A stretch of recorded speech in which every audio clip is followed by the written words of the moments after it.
Chapter 631. After getting Wan Er's approval from Fu Qingqing, Yang Fan's heart was at ease. He no longer looked around and strode towards the palace gate. Yang Fan had just left the Meridian Gate when he saw Li Xucai, the assistant minister of the Yellow Gate, walking towards him. Behind Li Xucai was a scribe who was carrying a stack of documents. It looked like they were going to the political affairs hall. As soon as he saw Yang Fan, Li Xucai smiled and stood still. He cupped his hands and said, "Yang Longzhong, it's been a long time." Yang Fan recognized him. This assistant minister of the Yellow Gate was the trusted aide of Prime Minister Li Zhaoda. After Li Zhaoda took power, he was also very famous in the court. Yang Fan smiled and stood still. He cupped his hands and said, "Assistant Minister Li, it's been a long time." "Haha, Yang Longzhong's trip to the southern border is very satisfying. Now that you have returned with success, the saints will reward you. Moving Yang Longzhong to the heavenly official Fu is exactly what everyone wants. It's a cause for celebration." Li Xucai laughed loudly as he walked closer. He lowered his voice and said, "Second Lang's trip to the southern border did not disappoint. Prime Minister Li is also very happy. Today, Prime Minister Li has set up a banquet in the Fu and invites Lang to come." "Oh, Prime Minister Li is really too polite to me." Yang Fan's heart was slightly moved. He did not hesitate and calmly cupped his hands and thanked him. Li Xucai smiled and cupped his hands again to Yang Fan. He then walked towards the palace. Yang Fan stood where he was and looked at his back. His eyes showed that he was deep in thought. Before the journey to the southern border, Yang Fan had anticipated that this fierce battle with the censorate would inevitably result in him being impeached by the censorate. In order to avoid being hindered by the imperial court, he had requested Li Zhaoda to protect him, and Li Zhaoda had graciously agreed. Later, Huang Jingrong forced Wu Man, and by man to rebel. When the news of the rebellion of the black and white barbarians reached the capital, Wu Zetian's attitude changed drastically. She went from obstructing Yang Fan to supporting Yang Fan. As a result, Li Zhaoda did not have to use force. However, regardless of whether or not Li Zhaoda played a role in this matter, his previous promise was enough. When Yang Fan returned to the capital this time, he definitely had to pay a visit. Li Zhaoda was very clear about this. Since that was the case, why did he take the initiative to extend an invitation to the wise? This was not Li Zhaoda's usual style. The current Li Zhaoda did not put anyone in his eyes. Yang Fan didn't need to think too deeply to know the reason behind it. Southern Frontier's official selection. The selection of officials. Now, there were more and more officials attached themselves to Li Zhaoda. Why did they follow him? Wasn't it because following him would give them a more stable position, more opportunities, a brighter future, and more opportunities for their children? Very obviously, Li Zhaoda was also eyeing this good opportunity of the southern border's official selection. Yang Fan secretly smiled bitterly and turned around. As soon as he turned around, he jumped in fright. This was in front of the palace gate, so there was no need for him to be on high alert at all times. In addition, he was deep in thought, so Yang Fan didn't notice that someone had already come up to him. This turn of events gave him a fright. The person standing behind Yang Fan was Guanglu Temple's deputy Song Jixuan. Song Jixuan was looking at him with a thought-provoking smile. As soon as he saw him turn around, he said with a smile, "Erlang is independent of the palace gates and seems to be deep in thought. What happy event has happened?" Yang Fan had already calmed down. Hearing this, he said with a smile, "Deputy Song must be joking. I just happened to think of a trivial matter. How can there be any happy event?" Song Jixuan laughed and said, "Erlang has returned with success. His Highness, the King of Liang, is extremely happy. He has specially set up a banquet in his manor to welcome Erlang. He invites Erlang to attend the banquet at 1 o'clock today." 1 o'clock today? Yang Fan cried out involuntarily. Although he did not know when Song Jixuan arrived, he dared to confirm that when he was talking to Li Xucai, Song Jixuan was definitely not here yet. Therefore, he could not have heard Li Shuzai's words and deliberately chosen this time. It could only be said that it was a coincidence. Although the emperor was not attending court today, the various yamens were operating as usual. If the officials had any private matters, they would usually finish their official business in the morning and then deal with it in the afternoon. Therefore, it was not strange that Li Xiaoda and Wu Sanxi coincidentally chose this time in the afternoon. Seeing Yang Fan's appearance, Song Jixuan could not help but ask suspiciously, "What could it be? Erlang already has an appointment?" Wu Sanxi and Li Xiaoda coincidentally invited Yang Fan. This was no different from the purpose of the Shandong aristocratic families and the Guanlong aristocratic families. These large powers and powerful ministers had such behavior, but it did not mean that Yang Fan could make a decision on the selection of the southern frontier officials. Wu Zetian did not give him this authority, and the final decision was not in his hands. But since Wu Zetian wanted to cushion the pressure from the various powers and factions and ease the resistance from the tribal leaders of the southern frontier, she had chosen him, so he had the right to make the initial selection. Li Xiaoda and Wu Sanxi, as well as the various aristocratic families, used their own connections and power. Could they forcefully insert their own people into the selection? Could they overrule the candidates proposed by Yang Fan? Of course they could, but to do so, wouldn't it be too evil? It was easy for him to suppress Yang Fan, but he would not be able to suppress the impeachment from the other factions.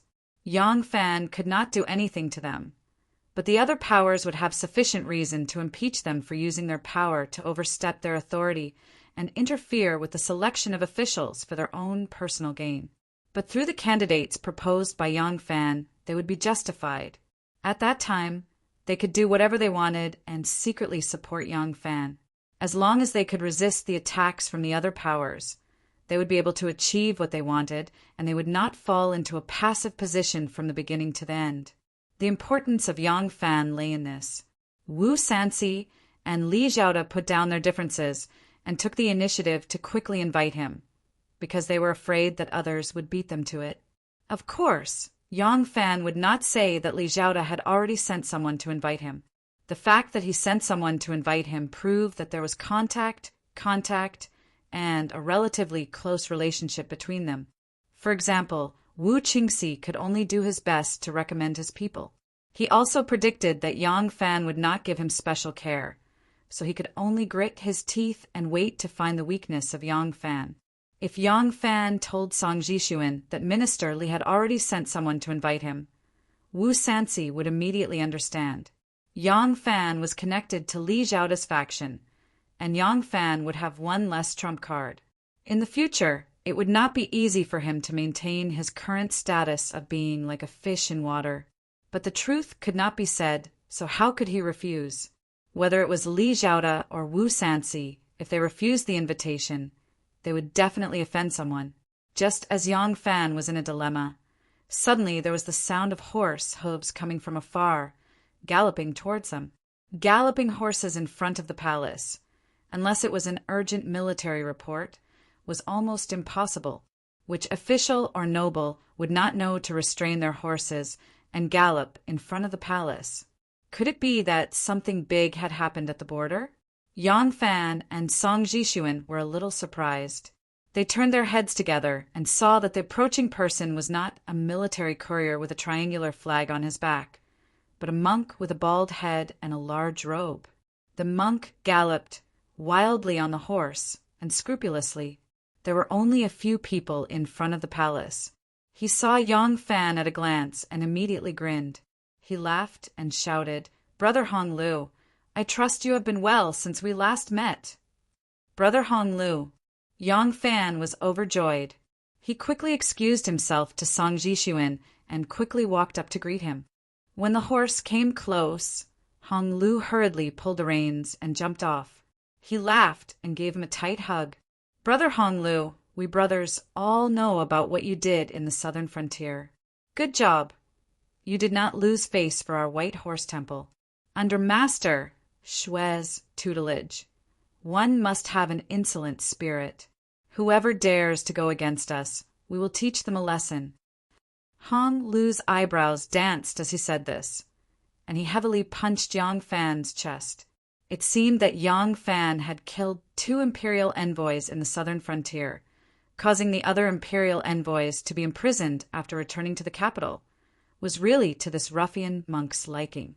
Yang Fan laughed and said, "Brother is overpraising me. How did you find your way to the palace? After this matter is over, I should have gone to pay my respects to Shizhuan and all the other brothers." Hong Lu laughed and said, "It's not like you don't know Shizhuan's temper. He is as impatient as a thunderbolt. How could he have the patience to wait for you in the temple? As soon as he heard that you had returned, Shizhuan was grinning from ear to ear. Right now, he has already gone to the Golden Hairpin Drunk to wait for you. All the other brothers are there. If there is nothing else, let's go now. Don't let Shizhuan wait for too long." Yang Fan was overjoyed when he heard this. A prime minister and a prince, one with political power and one with imperial power, chose to invite him to a banquet at the same time. No matter how quick-witted he was, he could not think of a solution that would satisfy both sides. Unless the emperor wanted to invite him to a banquet, no matter what reason he used to reject one party's invitation, he would offend them. But there was one exception, and that was Xue Huai. Xue Huai was an unreasonable person who did not care about anyone. Whether it was Li Zhaoda or Wu Sanxi, they were not willing to bicker with this unreasonable person. His purpose in inviting Yang Fan to a banquet was the purest of all. It had nothing to do with the selection of officials or the politics of the court. He had invited Yang Fan to a banquet purely because he was in a good mood and wanted to drink. Regardless of whether it was Wu Sanxi or Li Zhaoda, when they heard that he had stolen their guest, they could only laugh bitterly. They would not vent their anger on him, nor would they blame Yang Fan. Yang Fan was overjoyed, but he quickly put on a troubled expression. He turned to Song Zhishuan and said, "Deputy Song, this? I am overwhelmed by the king's invitation, but since my master has summoned me, I do not dare to refuse. This, why don't Yang Fan pay a visit to His Highness King Liang tomorrow? What do you think?" As Yang Fan spoke, he shot him a meaningful glance. His meaning was self-evident. "Deputy Song, the person behind me is a scoundrel. The scoundrel behind me is the #1 scoundrel in the entire dynasty. Yang Fan really has no choice. You should be careful with your words, lest you get beaten up. He really does dare to beat you up." Hong Lu glared at him. "What? Does King Liang also want to invite my 17th brother to a drink?" Song Zhishuan smiled bitterly and stepped forward. He cupped his fists and said, "His Highness King Liang does indeed intend to invite Erlang to a drink. However, since Master Xue has already prepared a banquet, then cough cough, having a master is like having a father. Naturally, ha ha ha, this old man will report to His Highness that he will host another banquet tomorrow." Yang Fan did not dare to ride his horse in front of the imperial palace. After bidding farewell to Song Zhishuan, he led his horse and Hong Lu out of the imperial palace. Only then did he get on his horse and gallop towards drunken Golden Hairpin. Hong Lu, who was riding on his horse, suddenly laughed out loud. He gave Yang Fan a thumbs up and praised, "Erlang, you are truly capable." Yang Fan smiled bitterly. "Sixth senior brother, you're at it again. Isn't it just a trip to the southern border? There's no need to praise me over and over again." Hong Lu shook his bald head vigorously. "That's not what I'm talking about." Yang Fan asked curiously, "Then what is it?" Hong Lu winked at him and chuckled. "Don't hide it from me. Everyone already knows about this." Yang Fan was even more baffled. "What do you mean everyone already knows?" Hong Lu grinned mischievously. "Of course, it's about Princess Taiping's pregnancy. Ha ha! Don't tell me that the child belongs to Prince Consort Wu?" Chapter 632. Yang Fan suddenly pulled the reins and screamed, "What did you say? Princess Taiping is pregnant?" Hong Lu saw that his shocked expression did not seem to be fake and said in surprise, "What? You don't know?" Yang Fan thought for a while and calmed down. He shook the reins and said, "Let's go. Let's talk while walking." Hong Lu didn't hide anything and immediately told him everything he knew. On that day, Ma Qiao, Hu Yuanli, Sun Yushuan, and others escorted Princess Taiping back to Luoyang from Cheng. The emperor's son-in-law and the royal family's relatives and friends who were close to Princess Taiping all went to greet them and then entered the palace together to meet the emperor. The news that Princess Taiping was pregnant was spread after they entered the palace to meet the emperor. It was said that the princess was pregnant when she left Chang, and so she did not realize it. She did not know it until she arrived in Chang'an. At that time, she was responsible for worshipping the ancestors. She was afraid that it would affect the worshipping the ancestors, so she temporarily hid the news. After worshipping the ancestors, she was not in a hurry to report the news back to the capital. She hid the news first and said that she wanted to give the emperor's son-in-law a surprise. Princess Taiping had always been straightforward, so it was not strange for her to do so. The emperor's son-in-law was really surprised and held a big banquet to celebrate. The emperor was also very surprised and gave the emperor's son-in-law and the princess many gifts. However, Wu Zetian had always loved Princess Taiping, so she did not send an imperial physician to check her body. In the past, when Princess Taiping had a headache and fever, the emperor was worried about the medical skills of the doctors in the princess's mansion and had to send someone from the palace to treat her. Why didn't he send an imperial physician this time? This unnoticeable detail was discovered by people who liked to gossip. They quickly figured out a reasonable answer. The date of the princess's pregnancy was not right. Princess Taiping went to Chang and to worship the ancestors and was escorted by Yang Fan. The relationship between Yang Fan and Princess Taiping was well known. They must have been in the same carriage and sleeping together on the way. So, was this child conceived before or after the princess went to Chang'an? The emperor did not send an imperial physician. Was it because she was worried that the imperial physician would find that the pregnancy time was not right? Thus, before Yang Fan had even returned to the capital, his love affair had already begun to spread through the capital. Hong Lu told her what had happened and asked with concern, 17, "That child really isn't yours?" When Yang Fan heard what he said, he was shocked. "I didn't do anything with her. Is she really the child of Prince Consort?" Thinking of this, Yang Fan felt a little uncomfortable in his heart, a little sour. Speaking of which, the person who should be jealous and had the right to be jealous should be Consort Wu, who was already a mess in the eyes of the commoners of Luoyang. Yang Fan really had no reason to be jealous, but since he had already accepted Taiping, how could he feel comfortable hearing this kind of news? Besides, when she and Princess Qixi toured the Luo River, she had said that she would never let the son-in-law touch her, but now Yang Fan felt a little hurt in his heart. As soon as this feeling arose, he suddenly felt that something was wrong. In the past, he had no knowledge about pregnant women, but ever since Xiao Meng got pregnant, he had some experience with pregnant women. If Taiping was really pregnant before she went to Chang, and how could she look normal when she was in Chang'an? When Yang Fan went to Chang and met Princess Taiping, she pulled Yang Fan into her boudoir. She dressed herself in her underwear and dressed herself in front of him. She even hugged and kissed him and rubbed her ears against his. Her enchanting waist twisted like a snake. It was so thin that it did not seem like a woman who was 3 months pregnant. Yang Fan was secretly suspicious, but he still maintained a calm expression. He shook his head gently and said no. Hong Lu was very disappointed.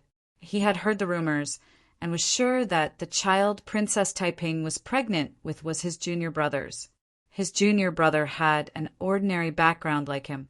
Now, not only did he take the princess's body, he gave the son-in-law a green hat, and he even took the child's place. His group of brothers were very proud.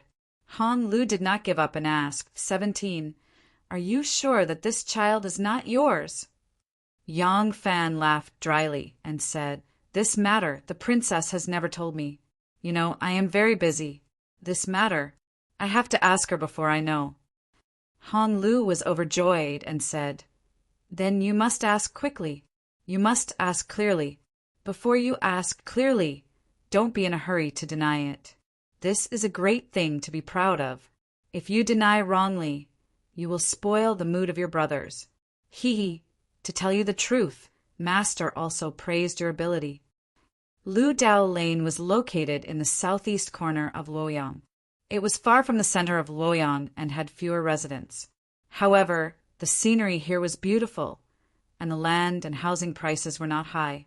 Therefore, some scholars with average family backgrounds who liked to be cultured liked to buy houses and live here. In the second section of Lu Dao Lane, there was a small house with 2 courtyards. It was called a small house because the house was simple and plain, and it did not look rich or noble. In terms of the area it occupied, it was not inferior to the luxurious houses with 5 courtyards in the center of the city. This was the house of Scholar Xiang Jun. Scholar Xiang had never held any important position in the imperial court in his life. He had always been a scholar and civil official with a leisurely job. His reputation in the officialdom was far less resounding than his reputation in the scholarly community. Scholar Xiang had retired due to old age. He only had one son, who was a county magistrate in the north. The old man was the only one left in the house. He rarely went out these days and did not socialize as much as he did when he was young and strong. Therefore, in the already deserted Lu Dao Lane, this scholar's house was especially inconspicuous. Although the Xiang residence was one of the more deserted residences in the square, the Xiang residence was not deserted at all. The grass and trees in the residence were lush and the birds were chirping. The exuberant vitality swept away the bleakness of late autumn. It seemed that after Scholar Xiang retired, he devoted himself to being a gardener. The plants and trees in the yard were all evergreen, herbs carefully selected by him. He planted and pruned them attentively. There was a special flavor in them. At this moment, in the backyard garden of Xiang's house, a white-robed man was strolling leisurely. Behind him was a shrewd man in black. The white-robed man had his hair loosely tied up in a bun. He wore a moon-white Yen house uniform. He had a small beard and a natural and unrestrained temperament, like a tall bamboo in the grass and trees. He was completely different from the shrewd man in black behind him. The white-robed man was young Master Jiang, and the man in black behind him was his confidant, Yuan Tingyan.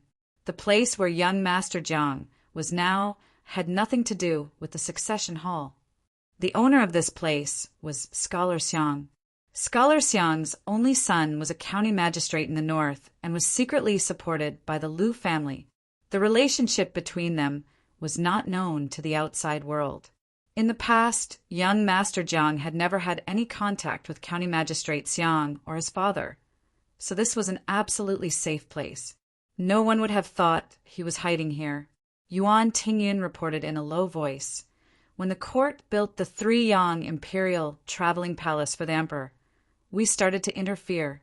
Now, we are responsible for at least half of this project. After it is completed, we can profit."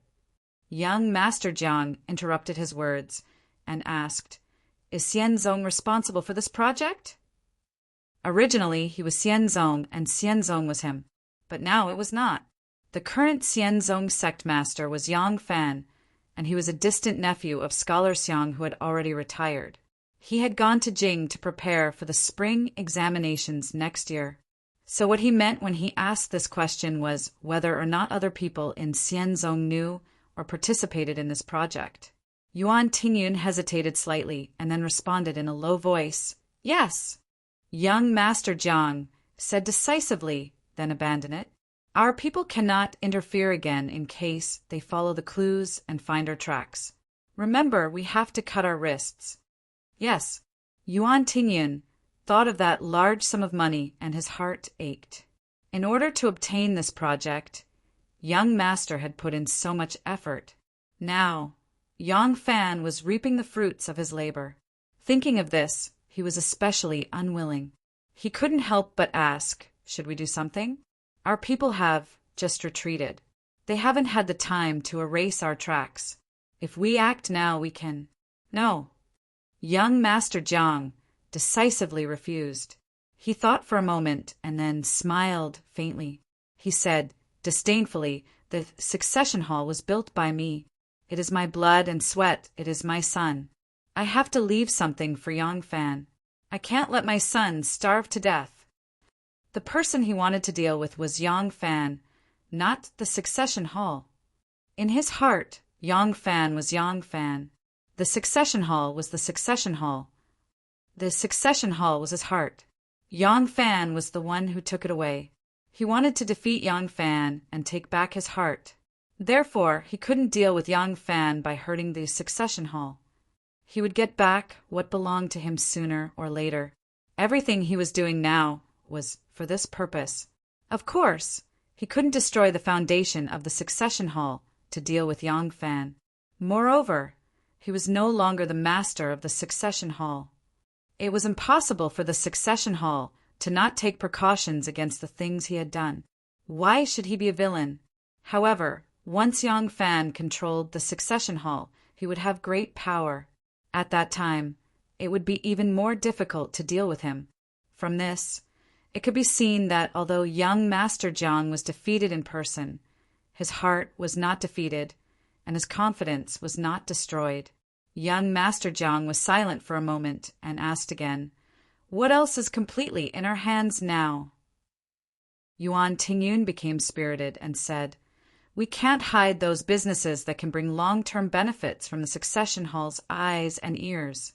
The businesses that are completely controlled by young master are all short-term, but it's not that there aren't huge profits in them.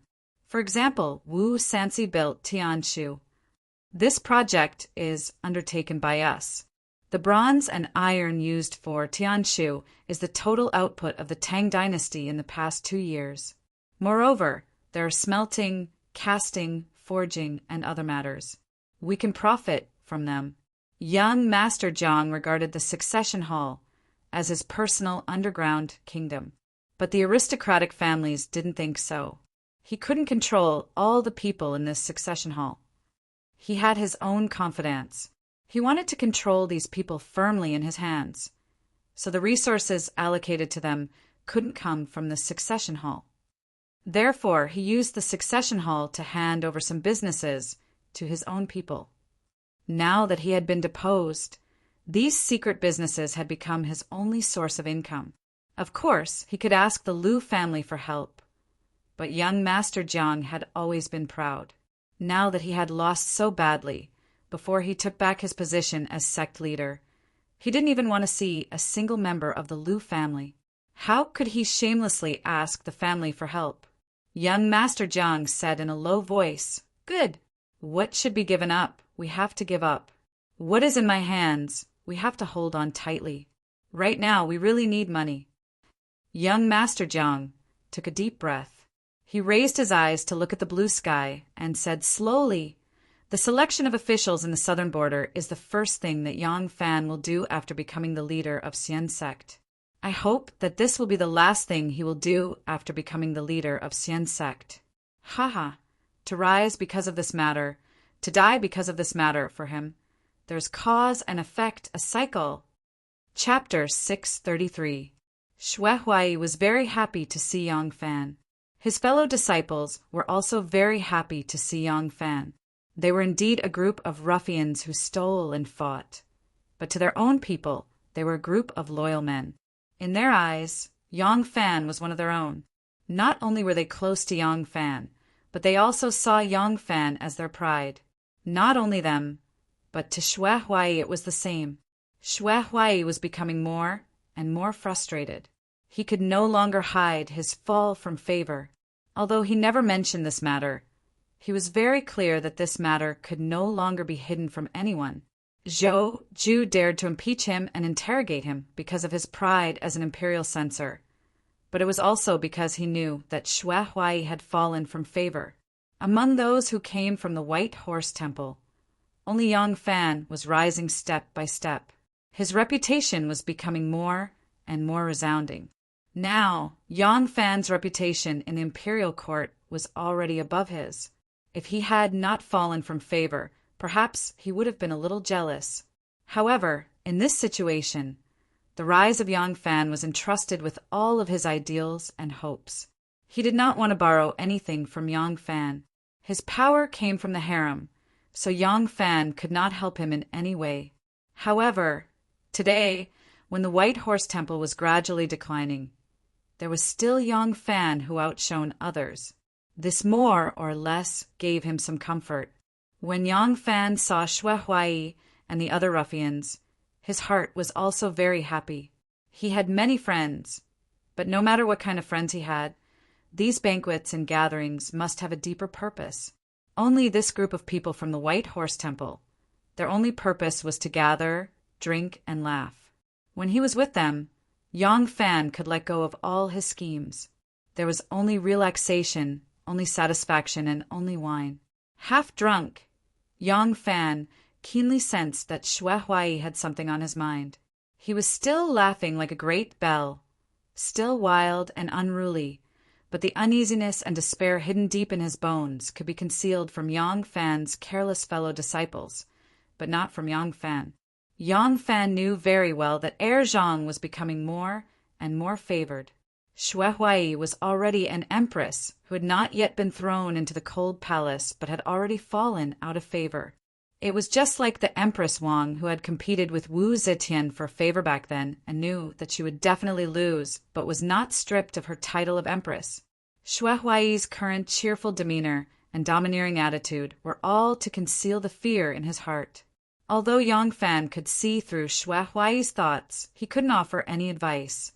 Xue Huai loathed that old woman in the palace, but his prestige, wealth, and status all came from that old woman. He loathed that white-haired old woman who occupied his freedom and body, but he was also unwilling to give up everything that the old woman gave him. This was a knot that could not be untied. What could Yang Fan say? When Yang Fan returned to his home, the sky was already slightly dark. The sun was slanting to the west and was about to set on the distant mountains. In front and behind him, there were many guards in the light and dark. Needless to say, there were guards in the dark. They could dress up in all kinds of colors and blend perfectly into the surrounding crowd. Even Yang Fan didn't know how many of them there were. Perhaps the dark-skinned man not far away was one of them. Perhaps the simple and honest farmer carrying an empty vegetable basket who looked like he had just sold out of vegetables was one of them. There were only 4 bright guards by Yang Fan's side. It wasn't appropriate to say that they were guards. They were all dressed like servants, wearing green clothes and small hats. Their appearances were unremarkable. With Yang Fan's current position as an official, it was normal for him to have a few servants by his side. Who would be able to tell that they were Jianghu masters with outstanding martial arts? There were also many martial arts masters secretly guarding around the Yang mansion. But even Yang Fan, who knew that they were there, couldn't tell which of the pedestrians and peddlers were his people. He only knew that the Ji Sitong was planning to buy the houses on his left and right and across the street. In the flower hall of the Yang mansion, Xiaoman and Anu were playing with the child. It was getting colder. Perhaps the first snow of this winter would come soon.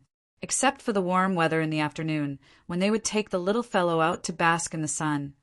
They usually played with him in the big house. Anu's love for the child was no less than that of her mother. At this time, Anu was holding the 1-month-old baby, while Xiaoman was holding a bronze mirror in front of the baby. She teased him in a childish tone. "Nian Nian, look, who is this?" Nian Nian was the baby's nickname. Yang Fan gave him the nickname Yang Yinzu. So far, Yang Fan didn't know the real names of his parents. The name Nianzu meant that no matter what his surname or name was, he would never forget his ancestors. Yang Yinzu's eyes widened as he stared in astonishment at the little face in the mirror. He didn't quite understand that the little fellow was himself. He raised his little hand timidly, not knowing if he wanted to touch the reflection of himself in the mirror or if he wanted to shove the reflection of himself away. "Hey, Xiao Man suddenly poked her head out from behind the mirror and made a face at him. Yang Nianzu saw his mother and clearly let out a sigh of relief. His pink lips pursed, and a ball of foam came out to show his joy. Xiao Man put down the bronze mirror and said dispiritedly, "Ah, why doesn't this boy laugh even when I tease him?" Anu looked at the little fellow and asked worriedly, "Is there something wrong with the baby?" "Stop talking nonsense." Xiao Man glared at her and said angrily, "Look at how smart my baby is. How can there be anything wrong with him? Let me see." Xiao Man took the child and put him on the couch. She held his chin with her hands and began to carefully examine him. As Yang Fan walked to the back of the mansion, he thought about the arrangements for tomorrow. He had to deal with Li Zhaoda and Wu Sansi. He also had to go to Princess Taiping. The next step of the plan required her close cooperation. The day after tomorrow, Warner would leave the palace. He had to go accompany her. He also had to take time to look at the various information that Xianzong had reported to him. He had to gradually understand and truly control this huge force, Yang Fan thought along the way as he walked into the parlor. Xiao Man had just finished her visual inspection and said to Anu seriously, "What's wrong with my baby?" "There's nothing wrong with him at all. He's very healthy." Anu was teasing Yang Nianzu's little penis. Hearing this, she rolled her eyes at her and said, "You know the result just by looking." "Of course. The child is the flesh that fell from my body. Of course, with one look." "Aya, don't knock it off." Xiao Man saw that Anu was treating her precious baby as a toy and quickly snatched it. Anu giggled and said, "It's not made of mud. How could it be knocked off?" At this time, Yang Fan walked into the hall and said with a smile, "What are you guys talking about? Why are you so happy?" When Xiao Man saw her Lang Jun come back, she welcomed him with joy and said worriedly, "Lang Jun, our child will smile when he is asleep. But when he is awake, no matter how you tease him, he won't smile. At most, he will purse his lips. Don't you think it's strange?" Yang Fan took the child and kissed him on his face. The child's saliva was stuck on his face. Yang Fan was reluctant to wipe away the milky smell and said to Xiao Man with a smile, "You are too anxious. The child is too young and doesn't understand that you are teasing him. When a child smiles when he is asleep, that is because he is sleeping. Immortal Granny is teaching him something. When he learns it, Immortal Granny will praise him. When the child is praised, he will smile. Don't be anxious. Wait until he is a little older. And wait for another month. At that time, you can tease him and see if he will giggle." Xiao Man said with admiration, "Lang Jun really knows a lot. You know more than us women." Yang Fan said shamelessly, "Of course, your husband is very knowledgeable. How can this kind of small matter trouble me?" Anu covered her mouth and laughed. "Yes, yes. I don't know who asked Granny Wang, who is washing clothes, about these things yesterday. I heard it clearly from behind." Yang Fan was exposed, but he didn't blush. He rolled his eyes at Anu and said to Xiao Man, "You too, one doesn't understand and the other doesn't understand. In the end, you still don't understand. We don't have elders in our family. These things we should ask the elders in the house." Xiao Man was suddenly enlightened. She said happily, "Lang Jun is right. I'll ask Grandma Wang. This child always sleeps hard at night. She groans like a calf and her face is red. I have to see if there's any problem." Yang Fan was surprised. "Does the child have this problem sleeping at night? Why didn't I know?" Xiao Man rolled her eyes at him and said, "You are asleep. You don't even wake up when there is thunder. How would you know?" After saying that, she carried the child and left excitedly. Anu looked at her back with envy on her face, until Xiao Man disappeared at the door. Anu reluctantly retracted her gaze. When she turned her head, she saw Yang Fan staring at her with a smile, as if he knew what was on her mind. She couldn't help blushing. Yang Fan walked forward and gently held her hand. He whispered, "Winter is coming. Don't worry. Let's get married in spring, okay?" Anu's little face suddenly turned red. She said bashfully, "Who's anxious?" Yang Fan grabbed her shyly retracted hands and said seriously, I don't want you to follow me secretly, but in the past, you can't expose your identity. It's different now. We have enough power to protect ourselves. Young Master Jiang can't do anything to us. The reason why I have to wait until next spring is because I have something important to do now. I really can't find the time to arrange our marriage. I have to start taking over the power of the Succession Hall Evidence Sect. Also, the Evidence Sect and the Hidden Sect were opposing each other in the past. Naturally, it won't be like this in the future. Shinmu is in Goguryeo. When he returns, I have to have a good talk with him. Since the Evident Sect Patriarch has changed, I think his exile has ended. Before Yang Fan finished speaking, Anu made a gentle sound. She shyly lowered her head and said in a small voice, I'll listen to you. Yang Fan hugged her and said in a low voice, also, the most important thing for me right now, the selection of officials at the southern border. Only when this matter is completed satisfactorily can my position be secure. Since young Master Jiang has escaped, he definitely won't be willing to fail. If I haven't guessed incorrectly, he will definitely make a big deal out of this. If he can send me to prison and have the emperor chop off my head, so what if I take his position? Similarly, if he loses this battle, he will never be able to rise again. This is the final battle between me and him. Right now, I am waiting for him to come. Chapter 634. The bright moon in the sky reflected the silver frost on the ground. At night in Luoyang, except for a few luxurious places like the Tungfang, the rest of the city was in deep sleep. In the back garden of the Yang family, a gurgling stream flowed quietly in the moonlight. Suddenly, a loud and powerful baby cry broke the silence of the night. Then a man's voice sounded in a daze. The baby is crying. Feed him. Then a woman's voice came. Grandma Wang said that babies sleep and wake up. Don't feed him as soon as he wakes up. He might not be hungry. You should coax him first. If he continues to sleep, just ignore him. Oh! After a while, the baby's cry continued. Finally, a soft light lit up the window. Then, a beautiful woman's silhouette appeared. She gently opened her clothes and held a baby in her arms. The milk obviously didn't work as it should. The baby was still crying. The beautiful woman began to push the man beside her. Hey, get up. The baby is not hungry. He doesn't need to pee. The little devil is making trouble. Just walk around the house with him in your arms. Then he will stop crying. The man's sleepy voice vaguely said, Grandma Wang said that you can't always hold a baby. Or else. He won't sleep if you don't hold him in your arms next time. Just coax him first. Oh! The woman obediently began to coax the baby. Unfortunately, although she was obedient, the baby was not. So the woman continued to push her husband. Get up! The baby won't sleep. Her husband immediately responded with a loud snore. The woman was angry and funny at the same time. She patted him and said, Tomorrow, hire a nurse for the baby.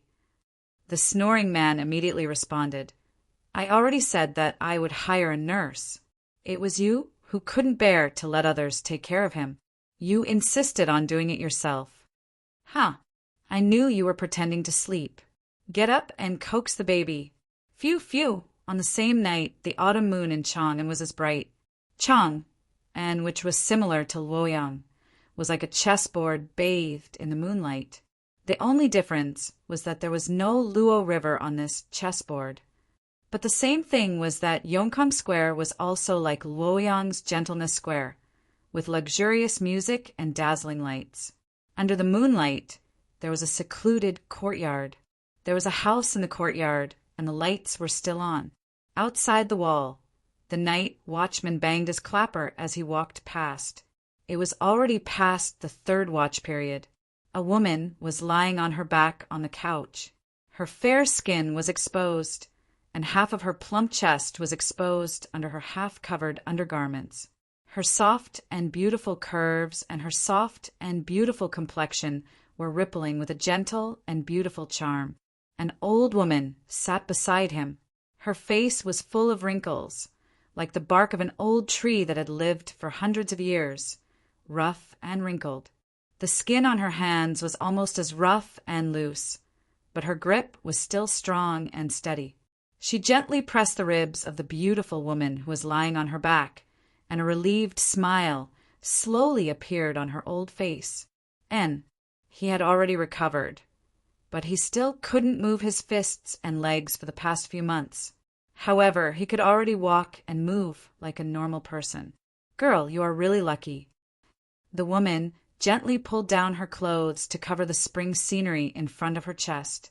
Unconvinced, she said, "Ting Er left the Chui family at the age of 14 to work in the succession hall.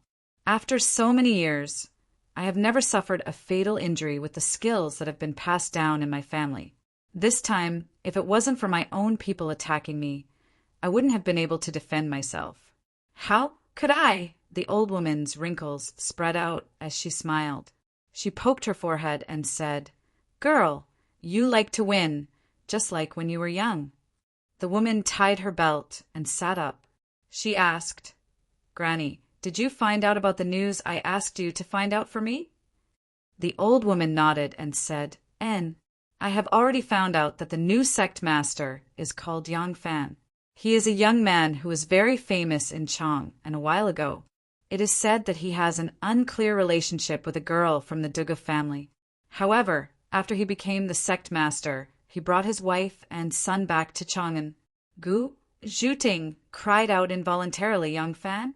"Granny, you said that the new sect master of the Xian clan is that Yang Fan who young Master Jiang sent people to kidnap his wife."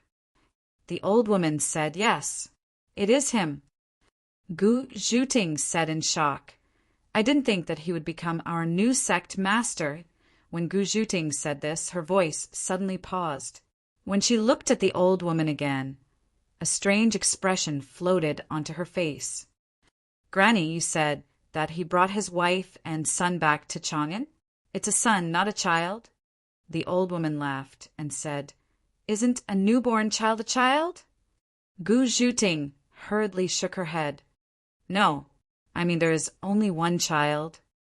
The old woman said, "The more you speak, the more confused you are. This is the first child of the sect master, not just one, but several?" "No, this is not right." Gu Zhuting shook her head forcefully, her expression confused. The old woman looked at her in surprise and asked, "Ting Er, what happened?" Gu Zhuting slowly raised her head and looked at her. She said word by word, "After Yang Fan's wife was kidnapped, she gave birth to a pair of twins that night, not a son. It is a son and a daughter." The old woman's expression gradually became serious. She said in a deep voice, "A son and a daughter? Are you sure?" "Of course I am sure. I was the one who delivered his wife." "His daughter, did she die?" The old woman said, "Impossible." The news that this old woman has heard is that only his wife and son were taken back by Yang Fan. There is no talk of a daughter. Where did his daughter go? Gu Zhuting's thin brows furrowed slightly. She shook her head and said in confusion, "I don't know." The old woman slowly paced around the room for a while and then sat down on the side of the bed. She said gravely, "Ting Er, you have always been hesitant about the cause and effect of your injuries. This old woman has already gone into seclusion and did not want to ask about it. However, this matter is really not a small matter. You must tell me everything from beginning to end." Gu Zhuting took a deep breath and told her the whole story of how she was suddenly questioned that night and how she asked her to help Xiao Man after learning that she could deliver a baby. The old woman had served the aristocratic families for a lifetime. Although she was old now and was no longer as agile as before, her wisdom and experience were something that Gu Zhuting could never catch up to. The old woman connected the information she had heard with Gu Zhuting's experience. Her eyes gradually lit up and she muttered to herself, "This old woman understands, I understand," Gu Zhuting said anxiously. "Granny, quickly tell me what is going on." The old woman said, "That day Madame Yang was kidnapped and happened to be in labor. There is no midwife in young Master Zhang's residence, so he asked you who can deliver a child." Gu Zhuting nodded and said yes. What's wrong? The old woman's eyes shone coldly as she said, Young Master Jiang sent people to kidnap Yang Fan's pregnant wife. He probably wanted to use her and her child's lives to force Yang Fan to work for him? Gu Zhuting nodded again. I think so too. But what does this have to do with the little girl's disappearance? The old granny said, Madame Yang unexpectedly gave birth to a pair of twins, a boy and a girl. I'm afraid that no one would have expected this. Madame Yang fainted the moment her first child was about to be born, so she didn't know that she had actually given birth to 2 children. Gu Zhuting said anxiously, Granny, what are you trying to say? The old woman said solemnly, As long as young Master Jiang has Yang Fan's woman and child, it is enough to use them to threaten Yang Fan. The additional child will not increase or decrease his bargaining chips. So he hid this child. He didn't want others to know about this, and you're not his trusted aide. That's why he sent people to kill you. Gu Zhuting was still confused. After thinking for a long time, she said, Why would he hide a child? If he wanted to hide a child, why not the boy? The Yang family does not have a son yet, so the boy should be more important to them, right? The old woman shook her head and said, Why would he hide a child? This old woman cannot think of a reason. At least, he could not have planned to use the girl to threaten Yang Fan in the future. Otherwise, he would not have killed you, an insider. As for why he hid the girl and not the boy, it is easy to understand. The old woman explained to Gu Zhuting in detail. It is because of the importance of the boy that young Master Jiang wanted to let Yang Fan know that his wife gave birth to a son. This way, both his wife and son are in young Master Jiang's hands, so he can use them to threaten Yang Fan. That day, when young Master Jiang decided to break out with 4 carriages, he did not know that Yang Fan was smashing the Liu family's residences one by one. The reason he wanted to leave was because the aristocratic families wanted to put him under house arrest, right? Gu Zhuting thought about it and said, Yes. At that time, there was no news of Yang Fan breaking into the Liu family. Young Master Jiang was in a hurry to break out because he did not want to be manipulated by the aristocratic families. The old woman said, That's right. The aristocratic families wanted to put him under house arrest. But if he wanted to leave by force, the aristocratic families would not use force to stop him. In fact, when he escaped, the aristocratic families did not use force to stop him. Young Master Jiang was very clear about this. The reason why he split into 4 groups was to give the aristocratic families an excuse that they did not stop him. He did not want them to be angry. Do you understand? Gu Zhuting said sternly, I understand. He thought that he could definitely send Yang Fan's wife and son away safely, because the aristocratic families would not use force to stop him. He could send these 2 important hostages to the safest place for him. For example, the Liu family. This way, he would have the conditions to hold Yang Fan hostage. He did this deliberately to tell Yang Fan, Your wife and son are in my hands in the Liu family. You can't take them back. As for the baby girl, he hid from the beginning. He did not want to use her to threaten anyone, but he hid a child, not to use her as a hostage. What does he want to do? The old woman shook her head lightly. This is what I cannot understand. Gu Zhuting thought about it, and her expression changed again. Oh no, I delivered the child, so I can be considered as young master's accomplice. If the new clan leader knows about this, he will also kill me. The old woman shook her head and said, Silly girl, if you had not delivered the child, his wife would have died in childbirth that day. You owe the Yang family a debt of gratitude. Young Master Jiang wanted to hide a baby girl, and you did not know about this. You almost lost your life because of this, so what hatred is there? Since Yang Fan could become the clan leader of Xian clan, his breadth of mind and courage are extraordinary.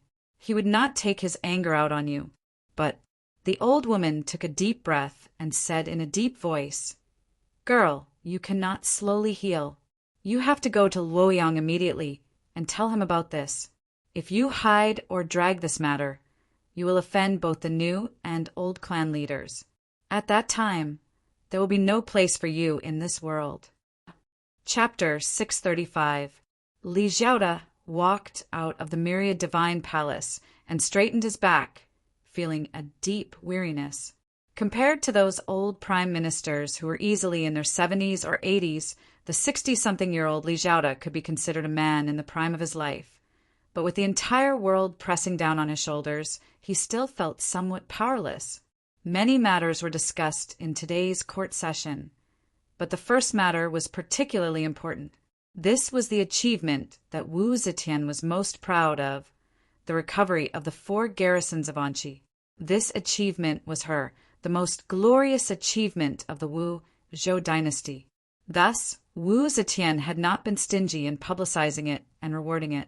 The 100-some civil and military officials who had participated in the recovery of the 4 garrisons of Anqi had all been rewarded. Commander-in-Chief Wang Xiaojie had been promoted from Great General of the Left Guard, promoted to Minister of Xia, a third-rank official of the Phoenix Pavilion, and promoted to Prime Minister. Wang Xiaojie had made such a great achievement that his promotion to Prime Minister was inevitable. Li Xiaoda would not stop him, nor did he need to. Wang Xiaojie's title of Prime Minister was the same as Liu Shida's. It was only an honorary title that would not divide his authority. Power was something that could make one feel like they were walking on clouds. Good food and silk clothes could not compare. Children and grandchildren could not compare. Beautiful women could not compare. And a long life of 100 years could not compare. It was the greatest temptation in the world. For the sake of power, the Empress could even kill her own children and grandchildren, her own flesh and blood. He was only dragging his old body, working a little harder and getting a little more tired. What did this count for? The second matter discussed in today's court session could be said to be the icing on the cake of the first, the completion of the heavenly pivot. The heavenly pivot was erected at the Duanmen Gate of the imperial city, consuming 2 years' worth of the entire nation's steel production. The heavenly pivot was 105 feet tall, with 8 sides, each side 5 feet in diameter. Beneath the heavenly pivot was an iron mountain, 170 feet in circumference and 2 zhang tall. Copper-coiled dragons coiled around it, with a qilin coiling around it. At the top was a cloud-bearing plate, 3 zhang in diameter and 4 dragons holding fire pearls, 1 zhang tall. On the Tian Shu were engraved the names of the civil and military officials and the chieftains of the 4 barbarians, as well as the inscription that recorded the achievements of Wu Zetian in appointing Wu Lizhou. There was also a line of words written by Wu Zetian, "Praise Tian Shu of the 10,000 kingdoms of the great Zhou dynasty." The completion of Tian Shu coincided with Wang Xiaojie's return to the imperial court, and Wu Zetian wantonly rewarded the meritorious officials, so the inscription recording Wu Zetian's achievements was even more convincing. Therefore, Wu Zetian cherished this opportunity to publicize her achievements very much and ordered the civil and military officials to discuss a grand celebration ceremony. Now, Li Xiaoda could make decisions on important matters in the imperial court with a single word. The so-called discussion among the officials was completely planned by him alone. In order to make this grand ceremony look awe-inspiring and dignified, Li Xiaoda racked his brains and finally satisfied the Empress. Of course, this matter also consumed a lot of his energy. There was another matter that did not seem to match the festive atmosphere, because the third matter was about killing people from the imperial censorate. Originally, there were ministers who suggested delaying the execution. Seeing blood on such a joyous occasion was not very auspicious. But Wu Zetian herself objected. She had stepped over countless corpses and waded out of a sea of blood. Why would she care about killing people? In her view, killing people added a bit of solemnity to this grand ceremony. Compared to the 100-some officials who had recovered Anqi being rewarded, it made her seem even more impartial in her rewards and punishments. Since the Empress herself did not care, Li Xiaoda naturally followed her advice. Moreover, he had long since wanted to execute those ruthless officials from the imperial censorate as soon as possible. A long night was fraught with trouble. Ever since Wu Zetian ascended to the throne, the situation in the imperial court had become even more unpredictable. It was safer to kill these people as soon as possible. As a result, the last item in the imperial court was to announce the crimes of the ruthless officials from the imperial censorate and publicly execute them. Huang Jingrong and Lu Guangye had already died in the southern border, so they were only relieved of their official positions. The others, such as Wan Guojun, Wu Reng, Zhao Jiulong, and Wang Desho, were all executed. The once glorious imperial censorate, which even the prime ministers of the political affairs Hall feared, like snakes and scorpions, was thus wiped out in one fell swoop.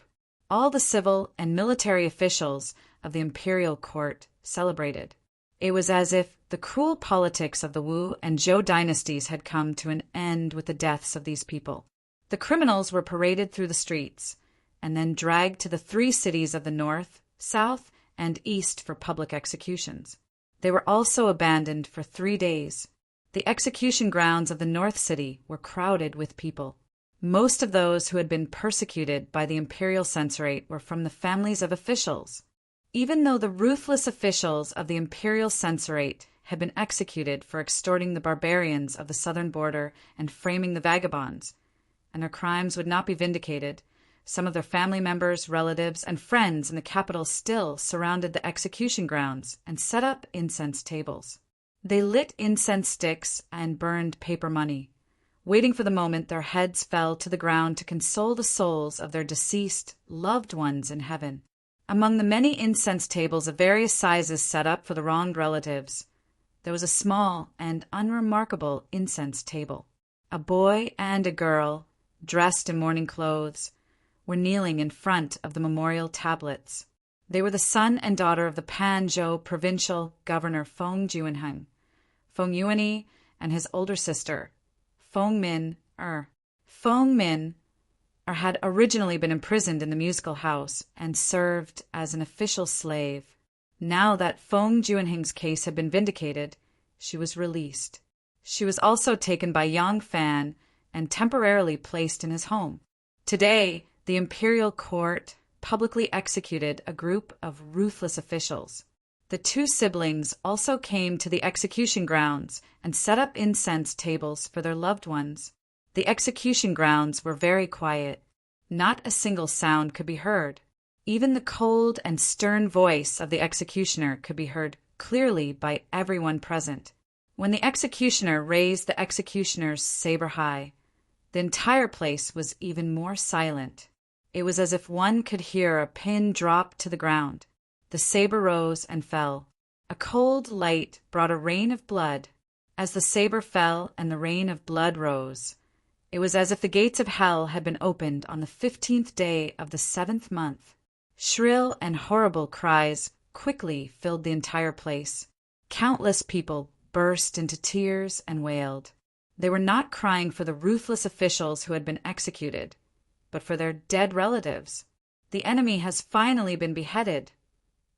In the loud wails, they worshipped the deceased and cursed the ruthless officials. Naturally, they also mentioned Yang Fan. If Yang Fan hadn't risked his life, how could the enemy have been beheaded, and how could their relatives rest in peace?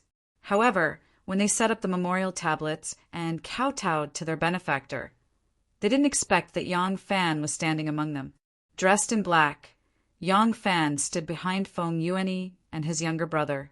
When the 2 of them offered incense and worshipped their deceased father and fell to the ground and wept bitterly, Yang Fan sighed softly, stepped forward, poured a cup of wine, and poured it gently in front of Feng Juanheng's memorial tablet. Then he turned around to help Feng Yuanyi and his younger brother up, saying in a low voice, "The dead are gone. Now that the enemy has been beheaded, your father can also rest in peace. Don't be too sad. Big brother Yang." Feng Yuanyi threw himself into Yang Fan's arms and cried loudly. Yang Fan gently patted his shoulder and comforted Feng Minor, who was wiping away her tears, saying, "Now that your father has been rehabilitated, you have regained your freedom.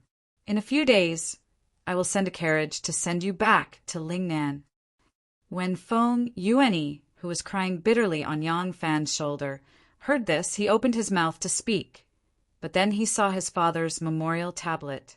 In front of his father's memorial tablet, how could he bear to speak of his plans and cause his deceased father's spirit in heaven to suffer?